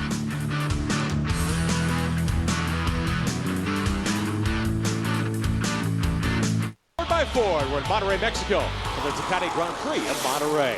Wednesday, May 31st, the season finale of Pink's final moments of the most intense race of the year. A special 1-hour season finale of Pink's May 31st, 9 Eastern on Speed. Justin Wilson is your race leader in the CDW9. Bill Stevens. Paul Tracy into the pits. A lot of chatter on the radio today. We talked about him not getting short fueled in the last round of pit stops. Now they go to the black Bridgestones because Paul has been saying throughout the day he's not satisfied with the performance of the optional tire. Now he has has the tires on the car that he wants. And you could see him shaking his head back and forth. He knew that was a slow pit stop. That was 12.6 seconds. They've had a change in their fueler this weekend, and Robbie Page, who had a back spasm, they had to switch over to Mark Bruce to do the fueling. I don't think that was any crew miscue, but for some reason the fuel took a really long time to get in that car. Justin Wilson continues to lead. He will stay on the racetrack. Sebastian Bourdais just knocked off the quickest lap of the day, a 1:15.8. Wilson's lead 2.8 seconds over his teammate A.J. Allmendinger before he came to pit road. So Allmendinger will stop now. Cameron Steele. Well, I've just been updated. The A.J. Allmendinger crew said they are not doing any changes to the car other than tires and fuel. They said the car is running great. They're trying to alternate the pit stops between he and Wilson. Justin Wilson will be coming in 2 more laps. That one was much quicker. That was 9.6 seconds. That's what you would expect, about 3 gallons per second. So that was a nice stop for Rousport. Excellent teamwork by the Rousport Red Bull bunch, getting Allmendinger down and away. Now, he was second when he pitted. This puts Bourdais up into second position. It takes 480 people across the entire series to get these cars serviced and on the racetrack. How about pressure here by Mario Dominguez on Allmendinger? Oh, he's got it. I think he should have it. Got to remember that A.J. Allmendinger was not on those heavy fuel load and cold tires. Cold being a relative term, it takes a lap or 2 until they get up to speed. So Dominguez up to third. Now, he has yet to pit. He will try to be on the same sort of pit stop sequence that Wilson and Bourdais are, it appears. Allmendinger has made his stop. So give the Rochefran 7 car third at the hand of Mario Dominguez. And that's a case where in the old days, I guess you would say that you'd get the big block from AJ, but I think they now know that they cannot change their line. He was essentially a sitting duck because he had full fuel load and cold tires. But obviously, we're going to have a pit stop for Mario Dominguez. He'll give that spot right back. And Justin Wilson's team, they've got the tires out already. Race leader in the CDW9 car should be coming shortly as we climb on board with Wilson. Back side of the racetrack here at Fundidora Park. Looks as though Wilson and Bourdais may come at the same moment here. Working lap 55. There will be 21 to go next time by. Yeah, and that should mean they could short fuel. Well, I have a feeling that from what we can see and who's set out, I think that Justin Wilson will stop first. And at the moment, I think Sebastian Bourdais, the only way this is going to work for him, he has to stay out and he has to make hay and just really try and close the gap when he's on a lighter car and hotter tires. Now Wilson coming to pit road. 4 wheels under. Put it on your marks. It's going to be very shortly after tires. Watching the front straightaway, Wilson heading toward his pit stall. Wide open.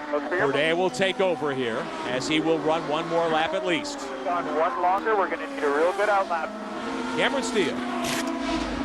Justin Wilson coming into the pit, and the crew says the car is perfect and they're not going to short fuel him. They're going to give him a full load. They never know what's going to happen towards the end of the race. They want to make sure they're able to race Sebastian to the checkered flag. One thing I want to point out, the red TL for Tom Lutz, one of their marketing personnel, who's not here today. He had surgery on his head and they're racing for him. 9.8 seconds, you can see that, so very similar time. And as we predicted, Mario Dominguez also on pit road. Mario Dominguez heading to the attention of his Forsyth Index team. Dominguez had gotten by Allmendinger for a position, but able to run another lap on that stint of fuel. He will give that spot back up. Getting ready for a Bourdais stop as well. Bill Stevens. Dominguez into the pits. We talked to him before the race. He's really hoping to do well today. This is going to be a very important run for him. With the Bridgestone red tires, away he goes. John Fricker and the rest of Dominguez's team doing a great job getting that Rochefran Orguello de Mexico car down and away. And he's out of the way because he was pitted right ahead of Sebastian Bourdais, who should be next on pit road. 10.5 seconds in the ballpark, but this is the one where he needs to hit the money.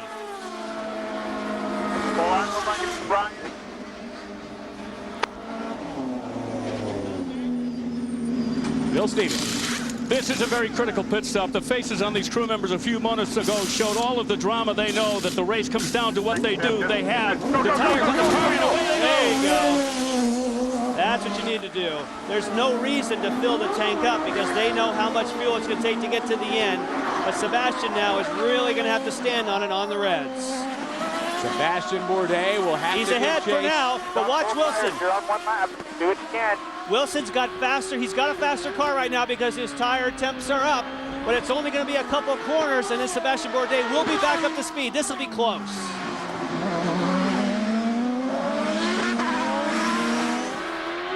You talked about Newman Haas. They very rarely lose any positions in the pits. They just gave it back to Sebastian Bourdais. A couple more corners, and Justin Wilson's not going to be able to get after him because remember, now we have the preferred tires on Bourdais, the black sidewalls on Justin Wilson. So Sebastian Bourdais in front of Justin Wilson now. 20 laps to go here at Fundidora Park. About 40 miles from home this afternoon as Bridgestone presents the Champ Car World Series powered by Ford. Brilliantly done. 8.9 seconds. 8.9 seconds, that's what you had to do. They had to get it done quickly. Yes, they put a little less fuel, but at 8.9 seconds, you still can put enough fuel, certainly, to make it to the end. And all he has to do here is a couple more laps to get a little bit of the weight off and a little bit of heat in those tires, and I'm pretty sure Justin's going to struggle keeping up with him. And how many times have we seen Frank Hampson, Kenny Seawick and the boys pull a stop like that out of their hat to win a race? Ahead, use it smartly. And that's Todd Malloy you're hearing. He's trying to coach Justin Wilson, trying to keep him pumped up as they start to catch other cars. He knows that if they're going to strike, they've got to do it now. Now there is slower traffic in front of Bourdais. Closing in, I believe that's Catherine Legge up in front. Sure enough. Catherine Legge in 13th position right now. On board with Wilson, the CDW 9 car.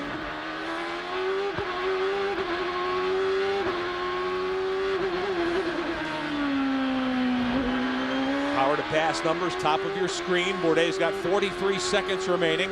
And he's lost a little bit of time. He's got a shot here. If he goes to power to pass, he might be able to do it. They fall around Legge. Wilson on the button. Bourdais had a moment. Bourdais went around the outside. Catherine Legge pulled off the racing line. He wasn't expecting that. Wow, that was close for Bourdais. He almost threw it off the racetrack. Just the pressure on him. He's got 41 seconds left, so let's be smart. 41 seconds would be power to pass. For Bourdais. Now Wilson's only got 22 seconds left. He used a squirt of it there to try to get by, and it didn't work. Well, if you were going to use it, that was the point to use it. He saw that there was, anytime you see dirt flying up, that means, on the racetrack that is, he got on the dirty part of the racetrack, and Sebastian Bourdais was in trouble. And when you see somebody injured, you got to go in for the kill. Wilson trailing Bourdais. Took the lead on pit road after the first round of stops. Bourdais gets it back during the second stop. One more look. That's a case where Catherine Legge pulled off the racing line to try and give some room for Sebastian, but it got him off the racing line. You could see the dirt being kicked up, but not quite enough room for Justin Wilson to get a nose inside. Wilson had a thought of trying to dive to the inside there, and that's where Bourdais and Tracy came to grief a year ago. Yep. Back on board with Wilson. It's actually Bourdais. one of the places. The place they really hit each other was turn 5. Half a second the gap. Bourdais in. This is just a moment ago. Great stop here. 7 laps remaining. The goal is to get the tires changed and get it off the decks the moment that it hits. And in the fueler is in communication where some teams use lights and they use a remote control. And the moment that they know how much fuel has gone in the car in time for them to pull, they actually press a remote control and little LEDs light up in his helmet so he knows when to disengage, so they don't stand there with the fuel any longer than they have to. The Newman Haas team have their LEDs actually on the fuel nozzle itself, and they watch it count down, and when they get to the last LED, they know when to disengage. Amazing technology in the Champ Car World Series. Justin Wilson second to Bourdais in the CDW 9 car.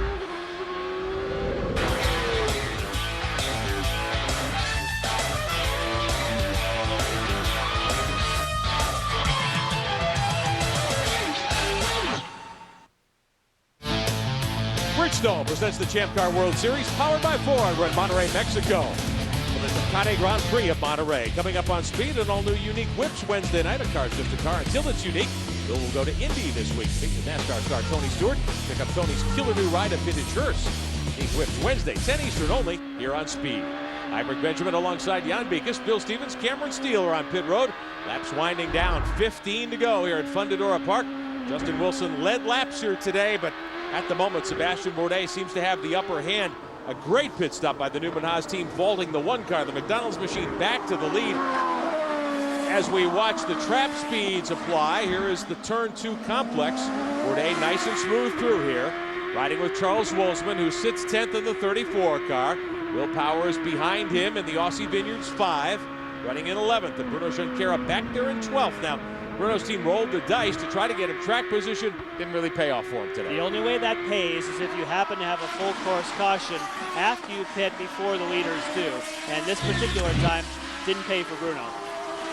Wolzman won here in the Atlantic Series a year ago. Knows his way around this place.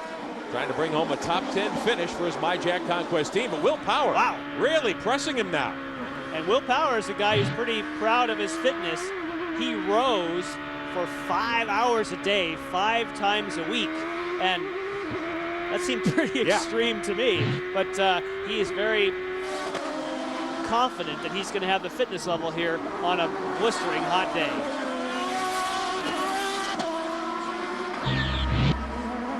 Will Power 7th in Houston.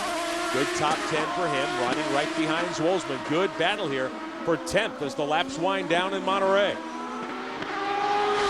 Power's been very impressive in his rookie campaign for Team Australia. And there have been a couple times this weekend that he's been near the top of the time chart, but is struggling somewhat with timing and consistency. And that's what you have with rookies, is that qualifying is so important, because we've seen such a great example of how important track position is. The moment that you get behind, it's very tough to show what you've got. And qualifying is something that takes a while to learn all the tricks. I think Power's got something here, though, for Wolzman as the 2 rookies fight for a top 10 finish here in Monterrey.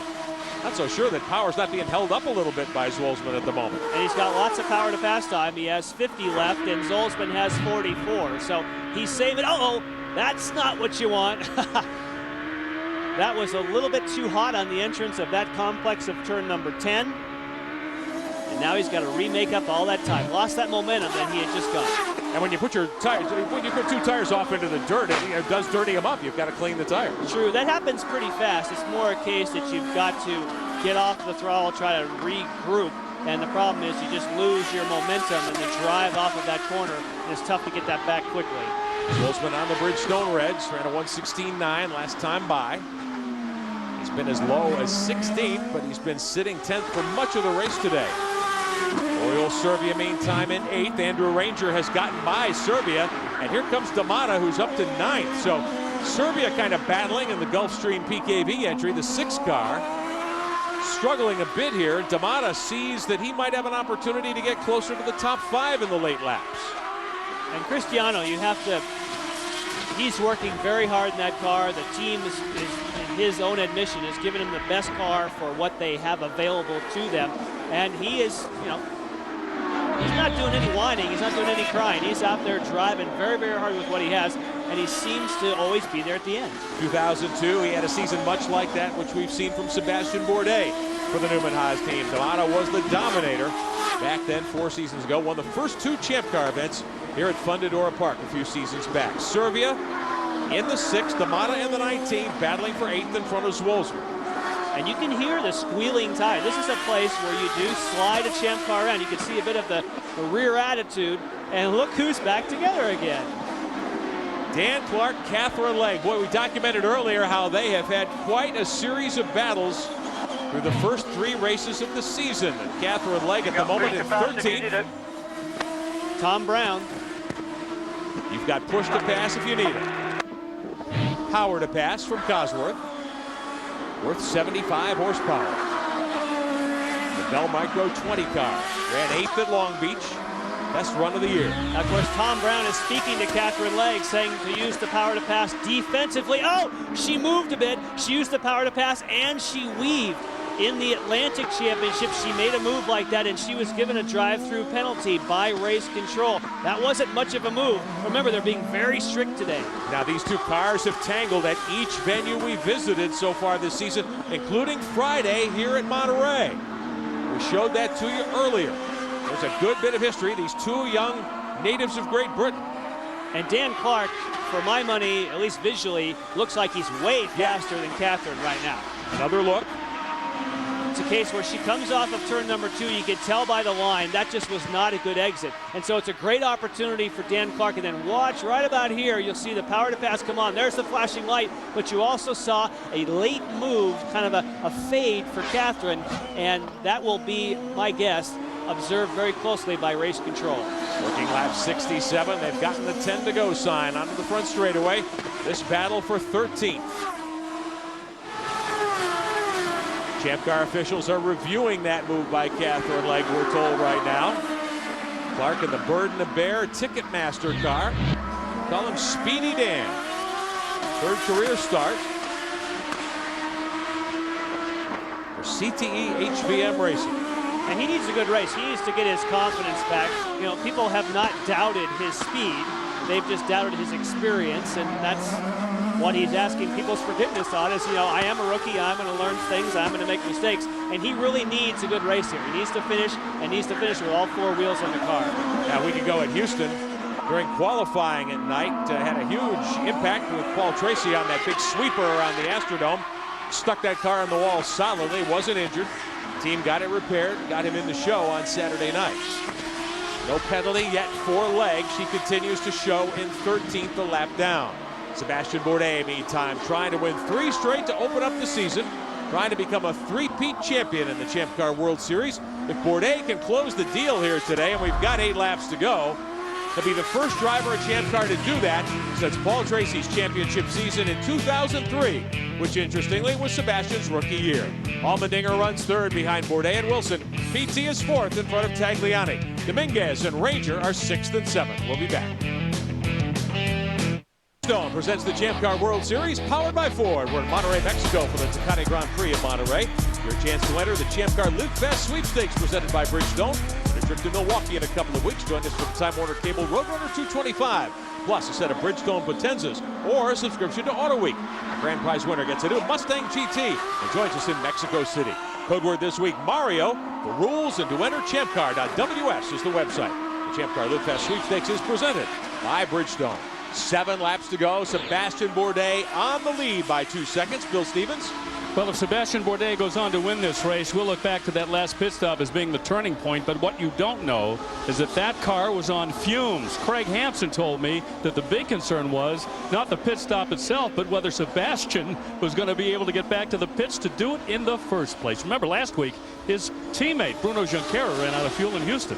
It was a case where they needed that lap. That was really the only way they were going to get it done. But consider Newman Haas and the way that they practice. But Tagliani also had a good run today after as tough as the day gets in Houston. 5th place for Tagliani would be quite the triumph as he will finish on the Bridgestone Red Potenzas. Tag's car in the barrier last week in Houston. It was a frightening moment. It was okay, but shaken up. Let's show you what happened last Saturday night in the inaugural Grand Prix of Houston. Return for the series.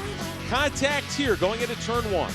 Oriol Servia said that he slowed on the straightaway. It wasn't even a pass. He's planning on making it right there. The throttle stuck open. A 93-mile-an-hour head-on impact in Houston. And then another brake failure here. Definitely a tough course of events. And hopefully things come in threes for Alex Tagliani, and he'll be all clear now. A little bit of a back injury. They took him to the hospital in Houston to check him out, but he was cleared to drive and uninjured in that clout of the tire barrier back on Friday. Tagliani at 144 through the speed trap a moment ago. Catherine Legg, by the way, did get black flag. Bill Stevens. Getting back to Alex Tagliani, let me tell you something. His team owner, Derek Walker, is a tough old bird himself. Today is his 250th start in this series, and on Friday in 100-degree heat down here in Monterrey, I saw him at about 4:30 in the afternoon jogging around this 2.1-mile road course. What a role model. Charles Wolfsman, Will Power, they've been battling hard. They both went out from the grass and contact there. Was that the leader? Oh, that was Sebastian Bourdais. Just about got taken out.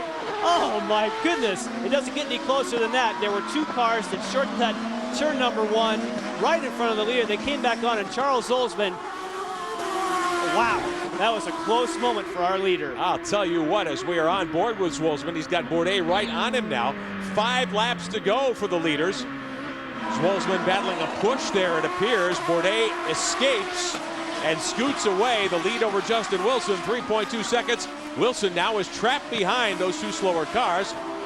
Claire Bourdais watching the monitors, watching her husband, trying to win 3 in a row. First time to open the season since Paul Tracy 3 seasons ago. Now that battle again, here it is one more time. Will Power coming to the inside, trying to make a move. They both go off the racetrack, go all the way entirely across, have no hope of making turn number 2. There goes Bruno Junqueira, but watch this. The leader now comes through as they're all slicing and dicing. Will Power's getting back up to speed, and at that moment, he chops unknowingly the leader, Sebastian Bourdais, and he almost had a big one. Well, now Justin Wilson has battled his way around Will Power. Zwolsman moves over and gives Justin room, but here comes Power to try to pass Zwolsman for position. This is for 11th. Will Power is got some willpower. Yes, he does. You talk about great names for race drivers. It doesn't get much better than Scott Speed, but Will Power is a close second, I think. With all due respect to our own Cameron Steele, the man of steel, as we call it. 4 to go.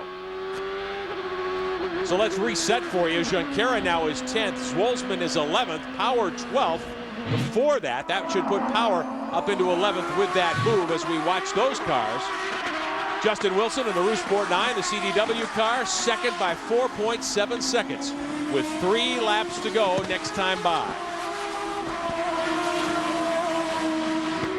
On board with Zwolsman.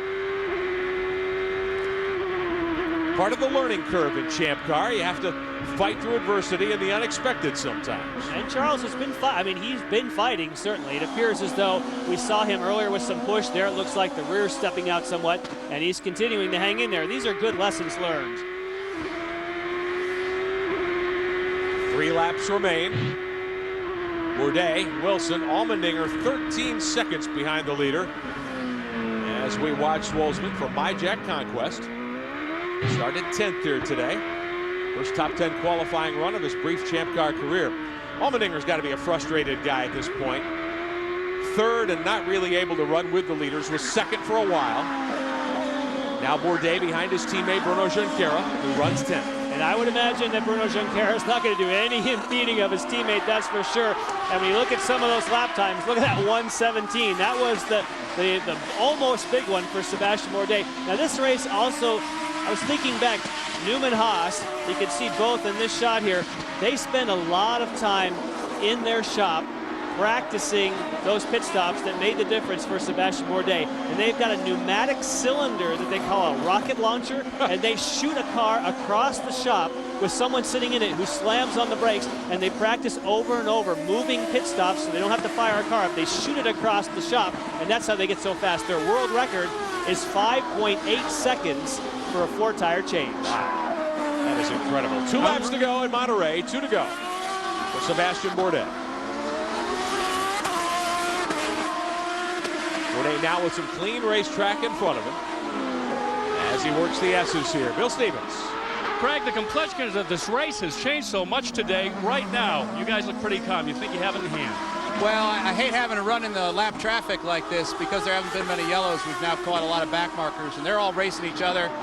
They're trying pretty hard. I'm not sure they're too aware of who's behind them. We almost had a disaster there, so the guys do need to use their mirrors. But it's looking better now. Bruno just helped us out. He's a good teammate. And, well, it's been an up and down day, but right now it's working out. 2 more laps to go. We'll see what we got. Right now, it's up.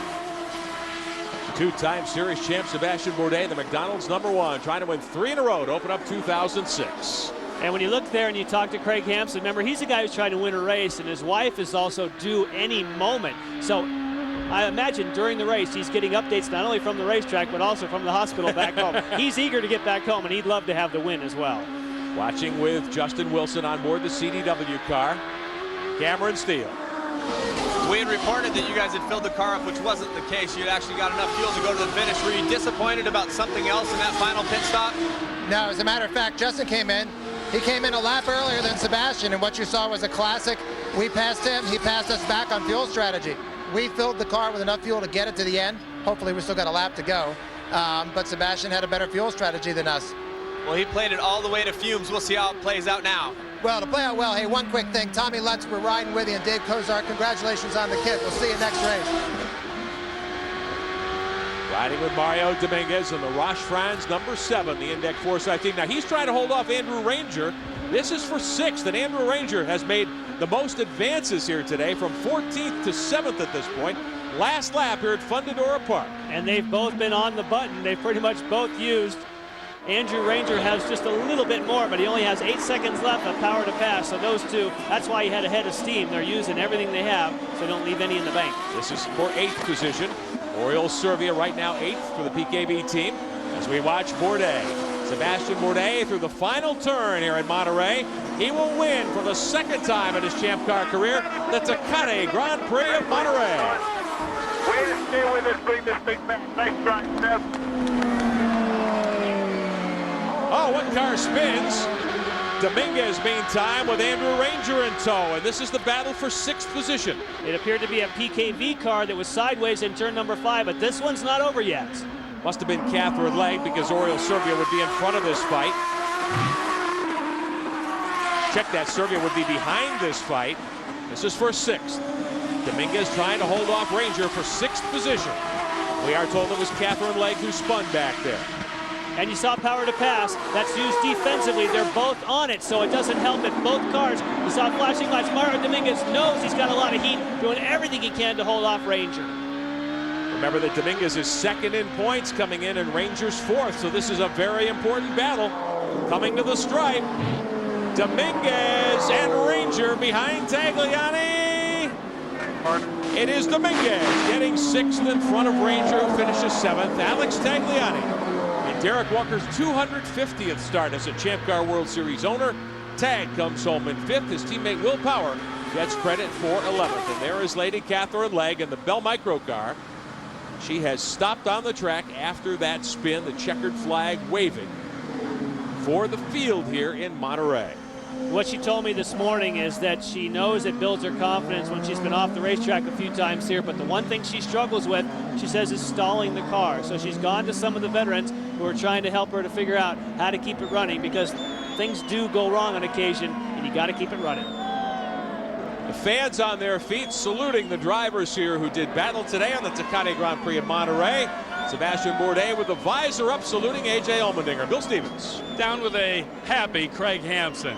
Craig, I got to ask you, I know your wife is home expecting a child, and you have a race today where you really had to get your hands dirty to pull it out. What's going through your head right now? Well, I'm really pleased. I mean, I felt like we had a fast car, and obviously Sebastian's a tremendous driver, but man, hats off to Rousport, Justin and Todd and the crew there. They put together a fast car too. We had a race on our hands.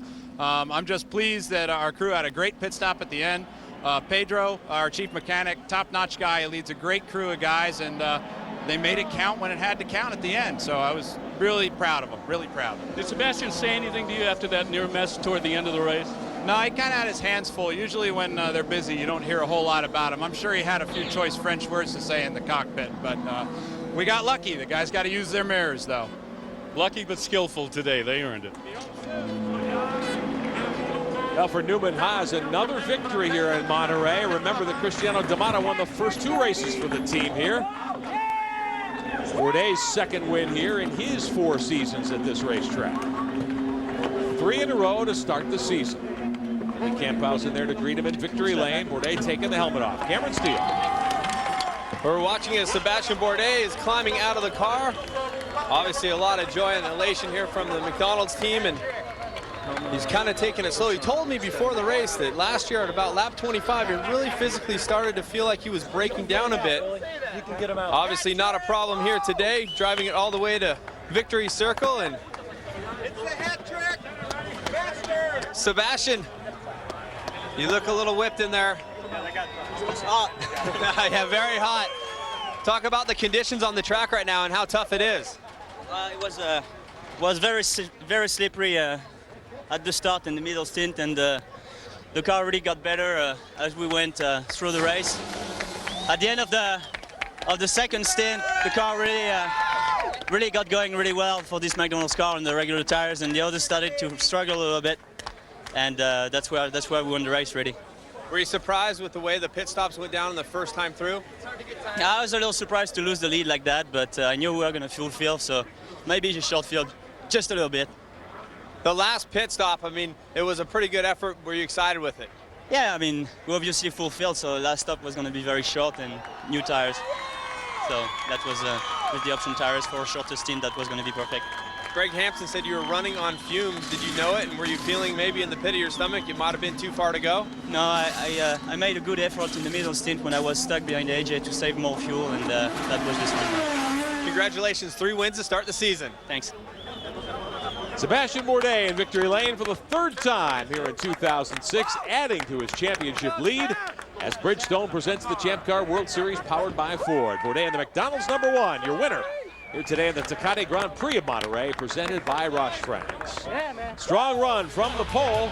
He had his hands full with Justin Wilson and AJ Allmendinger, but Bourdais ends up taking the honors here in Monterrey, Mexico. We'll be right back. Lots more to tell you about when we continue from Mexico.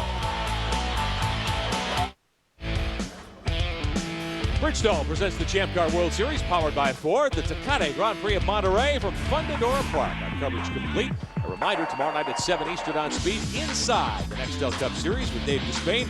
Kenny Michael, special guest Jeff Burton joins the fun, getting you from outside the fence to inside the garage area, breaking down all the action from the weekend. An all-new Inside Nextel Cup, Monday at 7 Eastern, only here on Speed. Sebastian Bourdais' victory lane ceremonies continuing here at Fundidora Park. Let's show you how it happened. Justin Wilson on the last stop, and then Bourdais. It's a case where the big difference was that we knew that Sebastian Bourdais had to get out quick, and these next few corners here are absolutely critical. You can see in the picture right away, here comes Justin Wilson going for the power to pass, doing everything he can after a slight miscue behind Catherine Legge. That was one and only chance for Justin Wilson, just that close to pulling it off. And the Newman Haas team that rarely makes a mistake and very often finds a way to win. They did it again today here in Monterrey, Mexico. And the crew celebrating as they have every right to do, certainly. Lots more stories to tell this afternoon. Bill Stevens. Second place finisher Justin Wilson sitting on the retaining wall cooling off. This race may be remembered as the battle of the pit stops, but if it wasn't for your great drive, your team would have been in position to win this one. Yeah, I've got to thank the team though. The car was fantastic all race, and you know, we gave it everything we had. We got outdone, but you know, that's how it goes sometimes. It's just nice to be in a position where we can fight and challenge for the win. So I just got to thank the whole team. CDW #9 crew have done a great job all weekend. Tell me the difference in your mindset from being ahead of Sebastian and trailing Sebastian. What goes through your head in the race car? Well, it depends on what.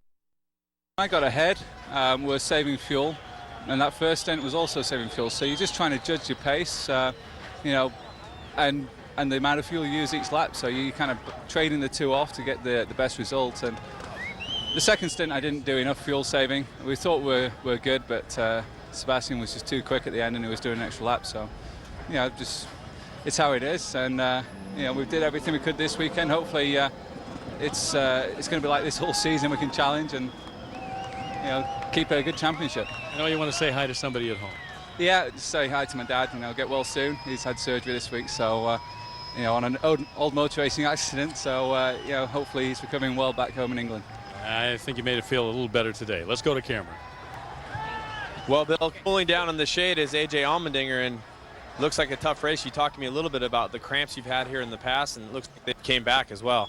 Yeah, I mean, not a big deal. I mean, that was a tough race.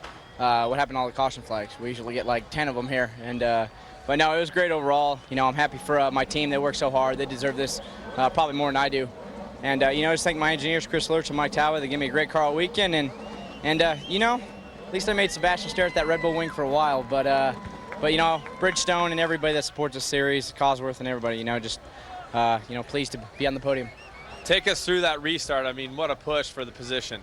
Yeah, I mean, Dan was leading on the start and pretty much messed that up as bad as he could. So, you know, we all three of us had kind of a run on each other, and it was tight. And I got on the brakes early, but I knew that he went in deep and he was going to slide high, and just got it pinned back in front of him and held on. But you know, he had the pace on me, and Justin had the pace a little bit on me as well. So, you know, it was more at least making him work for it this time and making him stare at a Red Bull wing for a while, and you know, at least make him sweat. We talked about the braking issue, the right front locking up a little bit. It looks like we only saw that one time during the race. Is that the case, and was it a problem? I mean, it happened a little bit late in the race when the track was getting dirty, but by that point, it was fine. You know, I think I made like two mistakes that cost me some time, but you know, for the Rouge Sport team and to get 2 cars on the podium, it's been a great weekend, and for the 10 car, it's been a tough year so far to get on the podium. It's been fantastic. So Red Bull, CDW, everybody, you know, I'm pleased.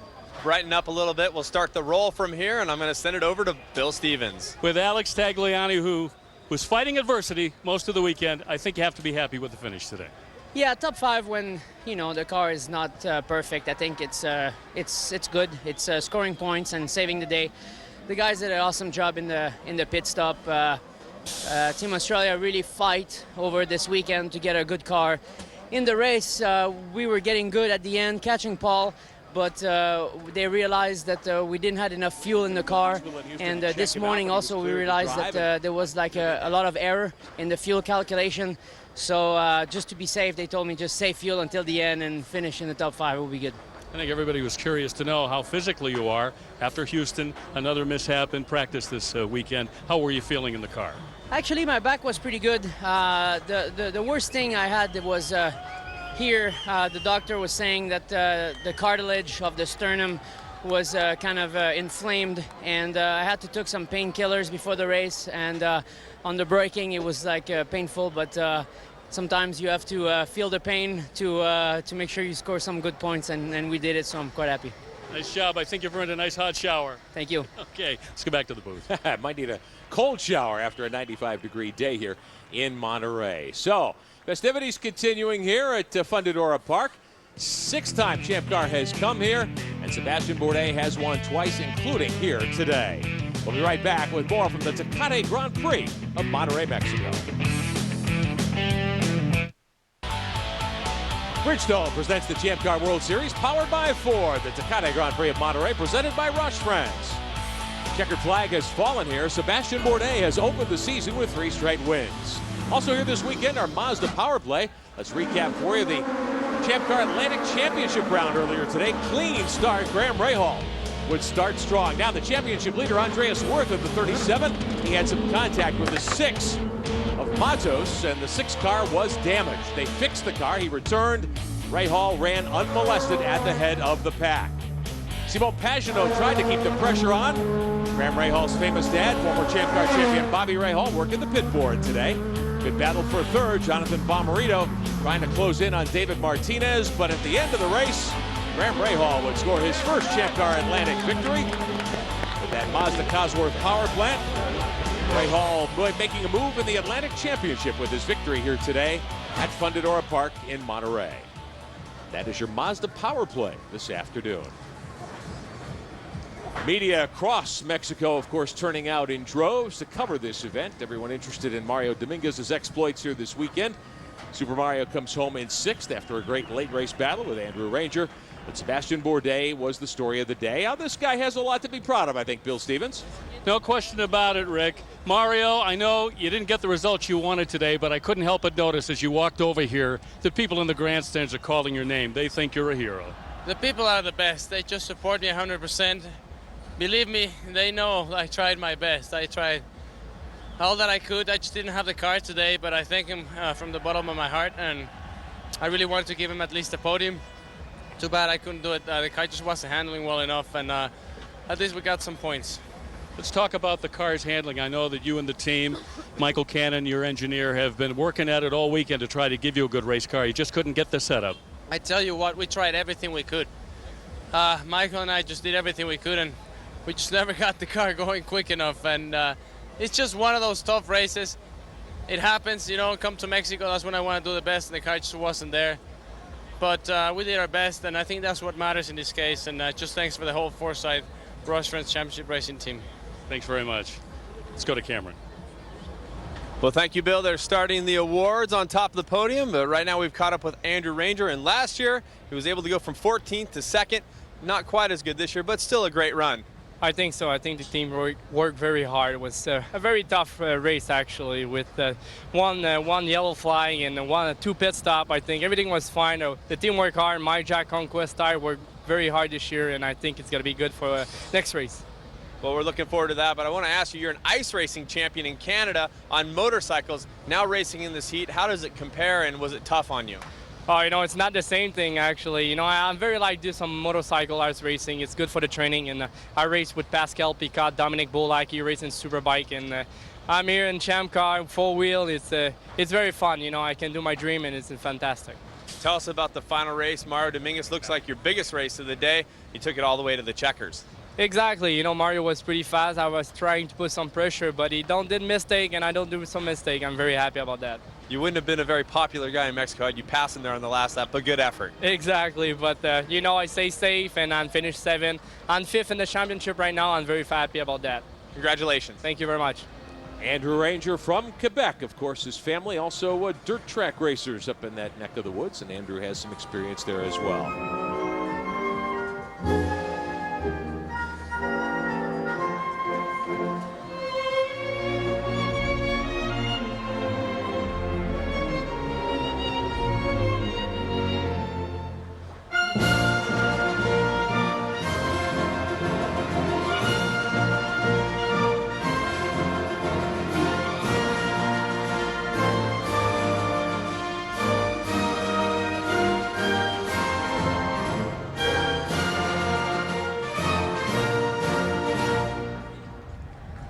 The national anthem's being played to salute the drivers on the podium here at Fundidora Park. Fans staying around for these ceremonies. Of course, I don't know if there are any more intense fans anywhere in motorsport than in Mexico and in Canada. You see people running, that means you're close to champagne.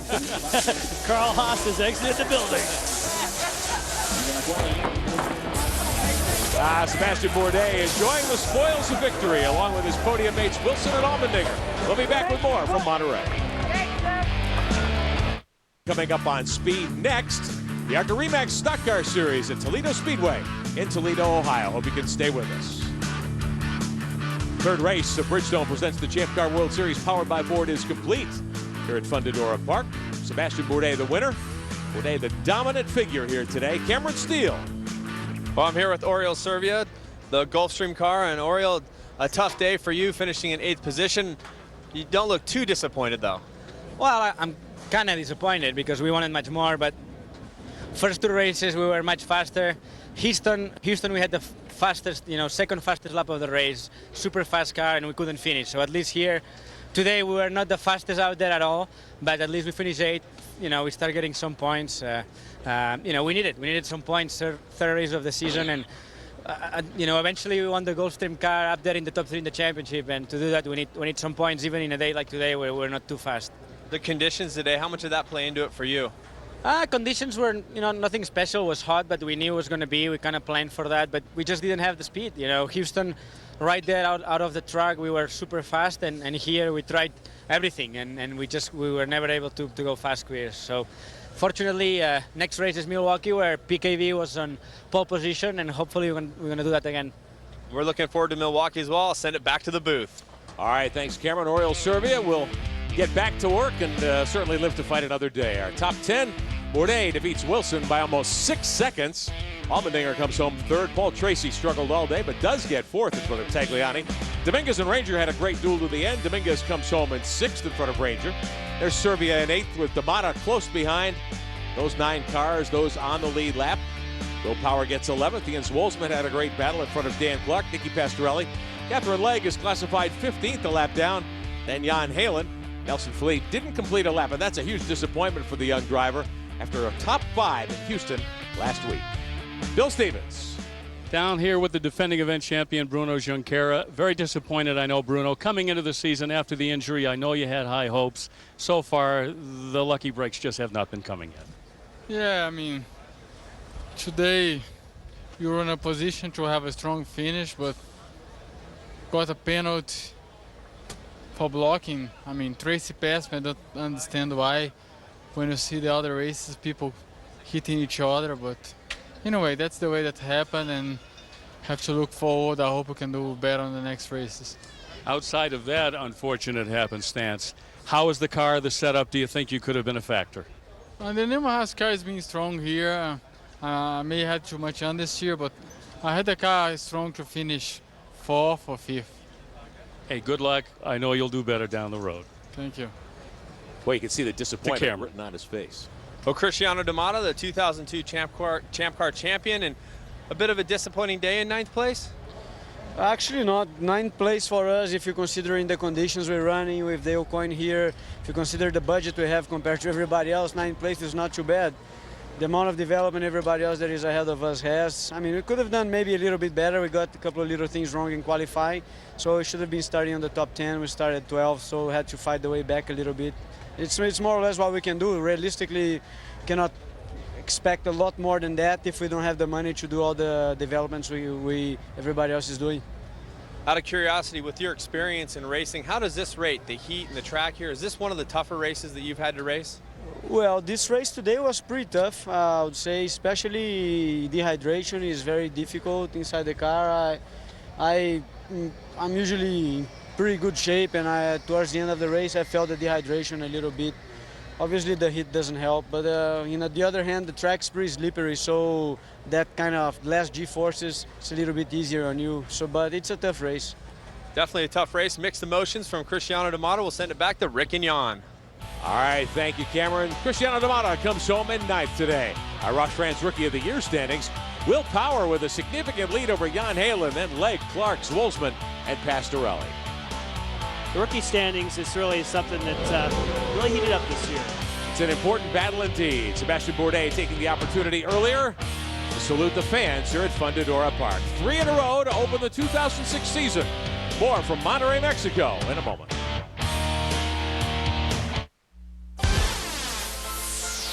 Bridgestone presents the Champ Car World Series powered by Ford. Our coverage today being brought to you by Ford. Bold moves. And by Bridgestone, passion for excellence. Back at Fundidora Park, Monterrey, Mexico, the Tecate Grand Prix of Monterrey presented by Roche France in the books. And Sebastian Bourdais has closed the deal, winning the first 3 races of the season. We had 4 different leaders today, 3 lead changes, 9 cars finish on the lead lap. Just 1 caution for 2 laps due to debris. Only 1 car didn't make it to the finish. That was Nelson Philippe, who went out on the first couple of corners, as opposed to last year when we had a lot of cautions for a lot of laps. You heard quite a few of the drivers talk about what happened to all the cautions. A.J. Allmendinger was one of those, and it's a case where this was a lot more green than they expected. 9 cautions a year ago for 32 laps. Bill Stevens. Down here with Aussie Vineyards rookie Will Power, who finishes 11th. Are you happy with your drive today? Yeah, I mean, it was all right. The qualifying screwed us. In the first stint, I was stuck behind Servia and Dominguez, and I think we had a better car than what those guys had. So from then on, it was sort of a struggle, and then out of the pits, and then a couple of mistakes. But it was interesting at the end of the race. Close call at the end there, wasn't it? It was, yeah. Yeah, I mean, I didn't see Sebastian. Yeah, he's lucky I didn't touch him. I mean, I was just going to take my normal racing line because Charles Swalsman and I went off, and I just came back on. He was on that side of me, so I just started driving out to take the normal line for the corner. And yeah, I mean, yeah, I'm glad nothing happened. Yeah. When you go across the grass as you did in a race car, is there any concern that you're doing any damage to it, or is that the preferred way to go? No, it's yeah, there's no bumps across the grass there, so it's okay. But you definitely don't pick up time. Well, that was really an impressive drive today in the conditions. Congratulations, Will. Thank you. Back to the booth. Just another step in the education of a young Champ Car driver, I think. And that got his attention. Yes, wow, it did. Sebastian Bourdais come by you about 30 miles an hour faster than you're going. On his way to a 25-point lead now over Justin Wilson after 3 of the season's 15 events. Mario Dominguez backs up 1 spot to 3rd. Andrew Ranger holds 4th. Alex Tagliani in 5th, just a couple of points back. And a good move today by Paul Tracy to get up into 6th. Yeah, Paul certainly, he needs to recoup some of that momentum. He's struggling. The car's not doing what he wants to. When he's on the racetrack screaming about the radio not working, I think they got to get everybody refocused. And the final 7 in the standings, Halen, Legg, and Servia, who, as you heard him say, we need to score some points. He and Bruno Junqueira certainly need to get going at Milwaukee. Cameron Stevens. Well, I'm here right now with Charles Wolzman. Last year, winning the Atlantics race and going on to win the championship. A little disappointed maybe with 12th place today? Yeah, you could say that. You could say that. We were running strong in the first and the second stint.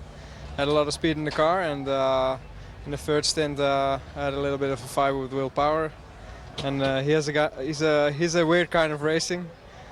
He's just. I mean, there were some people in front of us, and we were catching them. And he just tried to pass me and outbraked himself and just cost us so many lap time that we couldn't fight with the guys in front of us anymore. So he just cost us a couple of positions to the front. Was it close? It looked like you may have not seen him until just the last second when you opted to go out into the grass. No, I saw him coming there, and I just had dirty tires from all the scrambles before with him. He was, you know, in this first corner here when the first thing came, he outbraked himself. I just couldn't go anywhere because I was on the outside, so I had to go with him. I could have made the corner, but you know, I was just pushed to the outside, so that was a bit of a shame. And then it happened again on the other side. He just outbraked himself, and I came around, and he came back on the track just in front of me, just blocking me. So we lost a lot of seconds there, and just by just doing stupid stuff. Well, I don't know if you realize this, but when you came off the grass, did you know that the leaders were right there? I heard and I saw them in my mirrors, and then Sebastian, I had to let him pass on a strange place there, and so I had to go offline again, and then my fight went on with Will again, so it was a bit of a lot going on at that time. An interesting day for Charles Wolzman. We'll send it back upstairs. All right, thank you, Cameron Steele. Charles Wolzman comes home in 12th position here today in Monterrey. Next up, the Milwaukee Mile, the Time Warner Cable Roadrunner 225. Our coverage Sunday, June the 4th, 2 o'clock Eastern, here on Speed. Be sure and join us then. A reminder, if you missed any of today's Tecate Grand Prix of Monterrey coverage, or you'd like to see it again, our Champ Car repeat comes Wednesday, the 24th at noon Eastern on Speed. Up next right here, the ARCA Remax Stock Car Series of Toledo Speedway in Ohio. For Jan Beekes, Cameron Steele, and Bill Stevens, I'm Rick Benjamin. We congratulate our winner today, championship leader Sebastian Bourdais. Thanks for watching. We'll see you in 2 weeks from the Milwaukee Mile.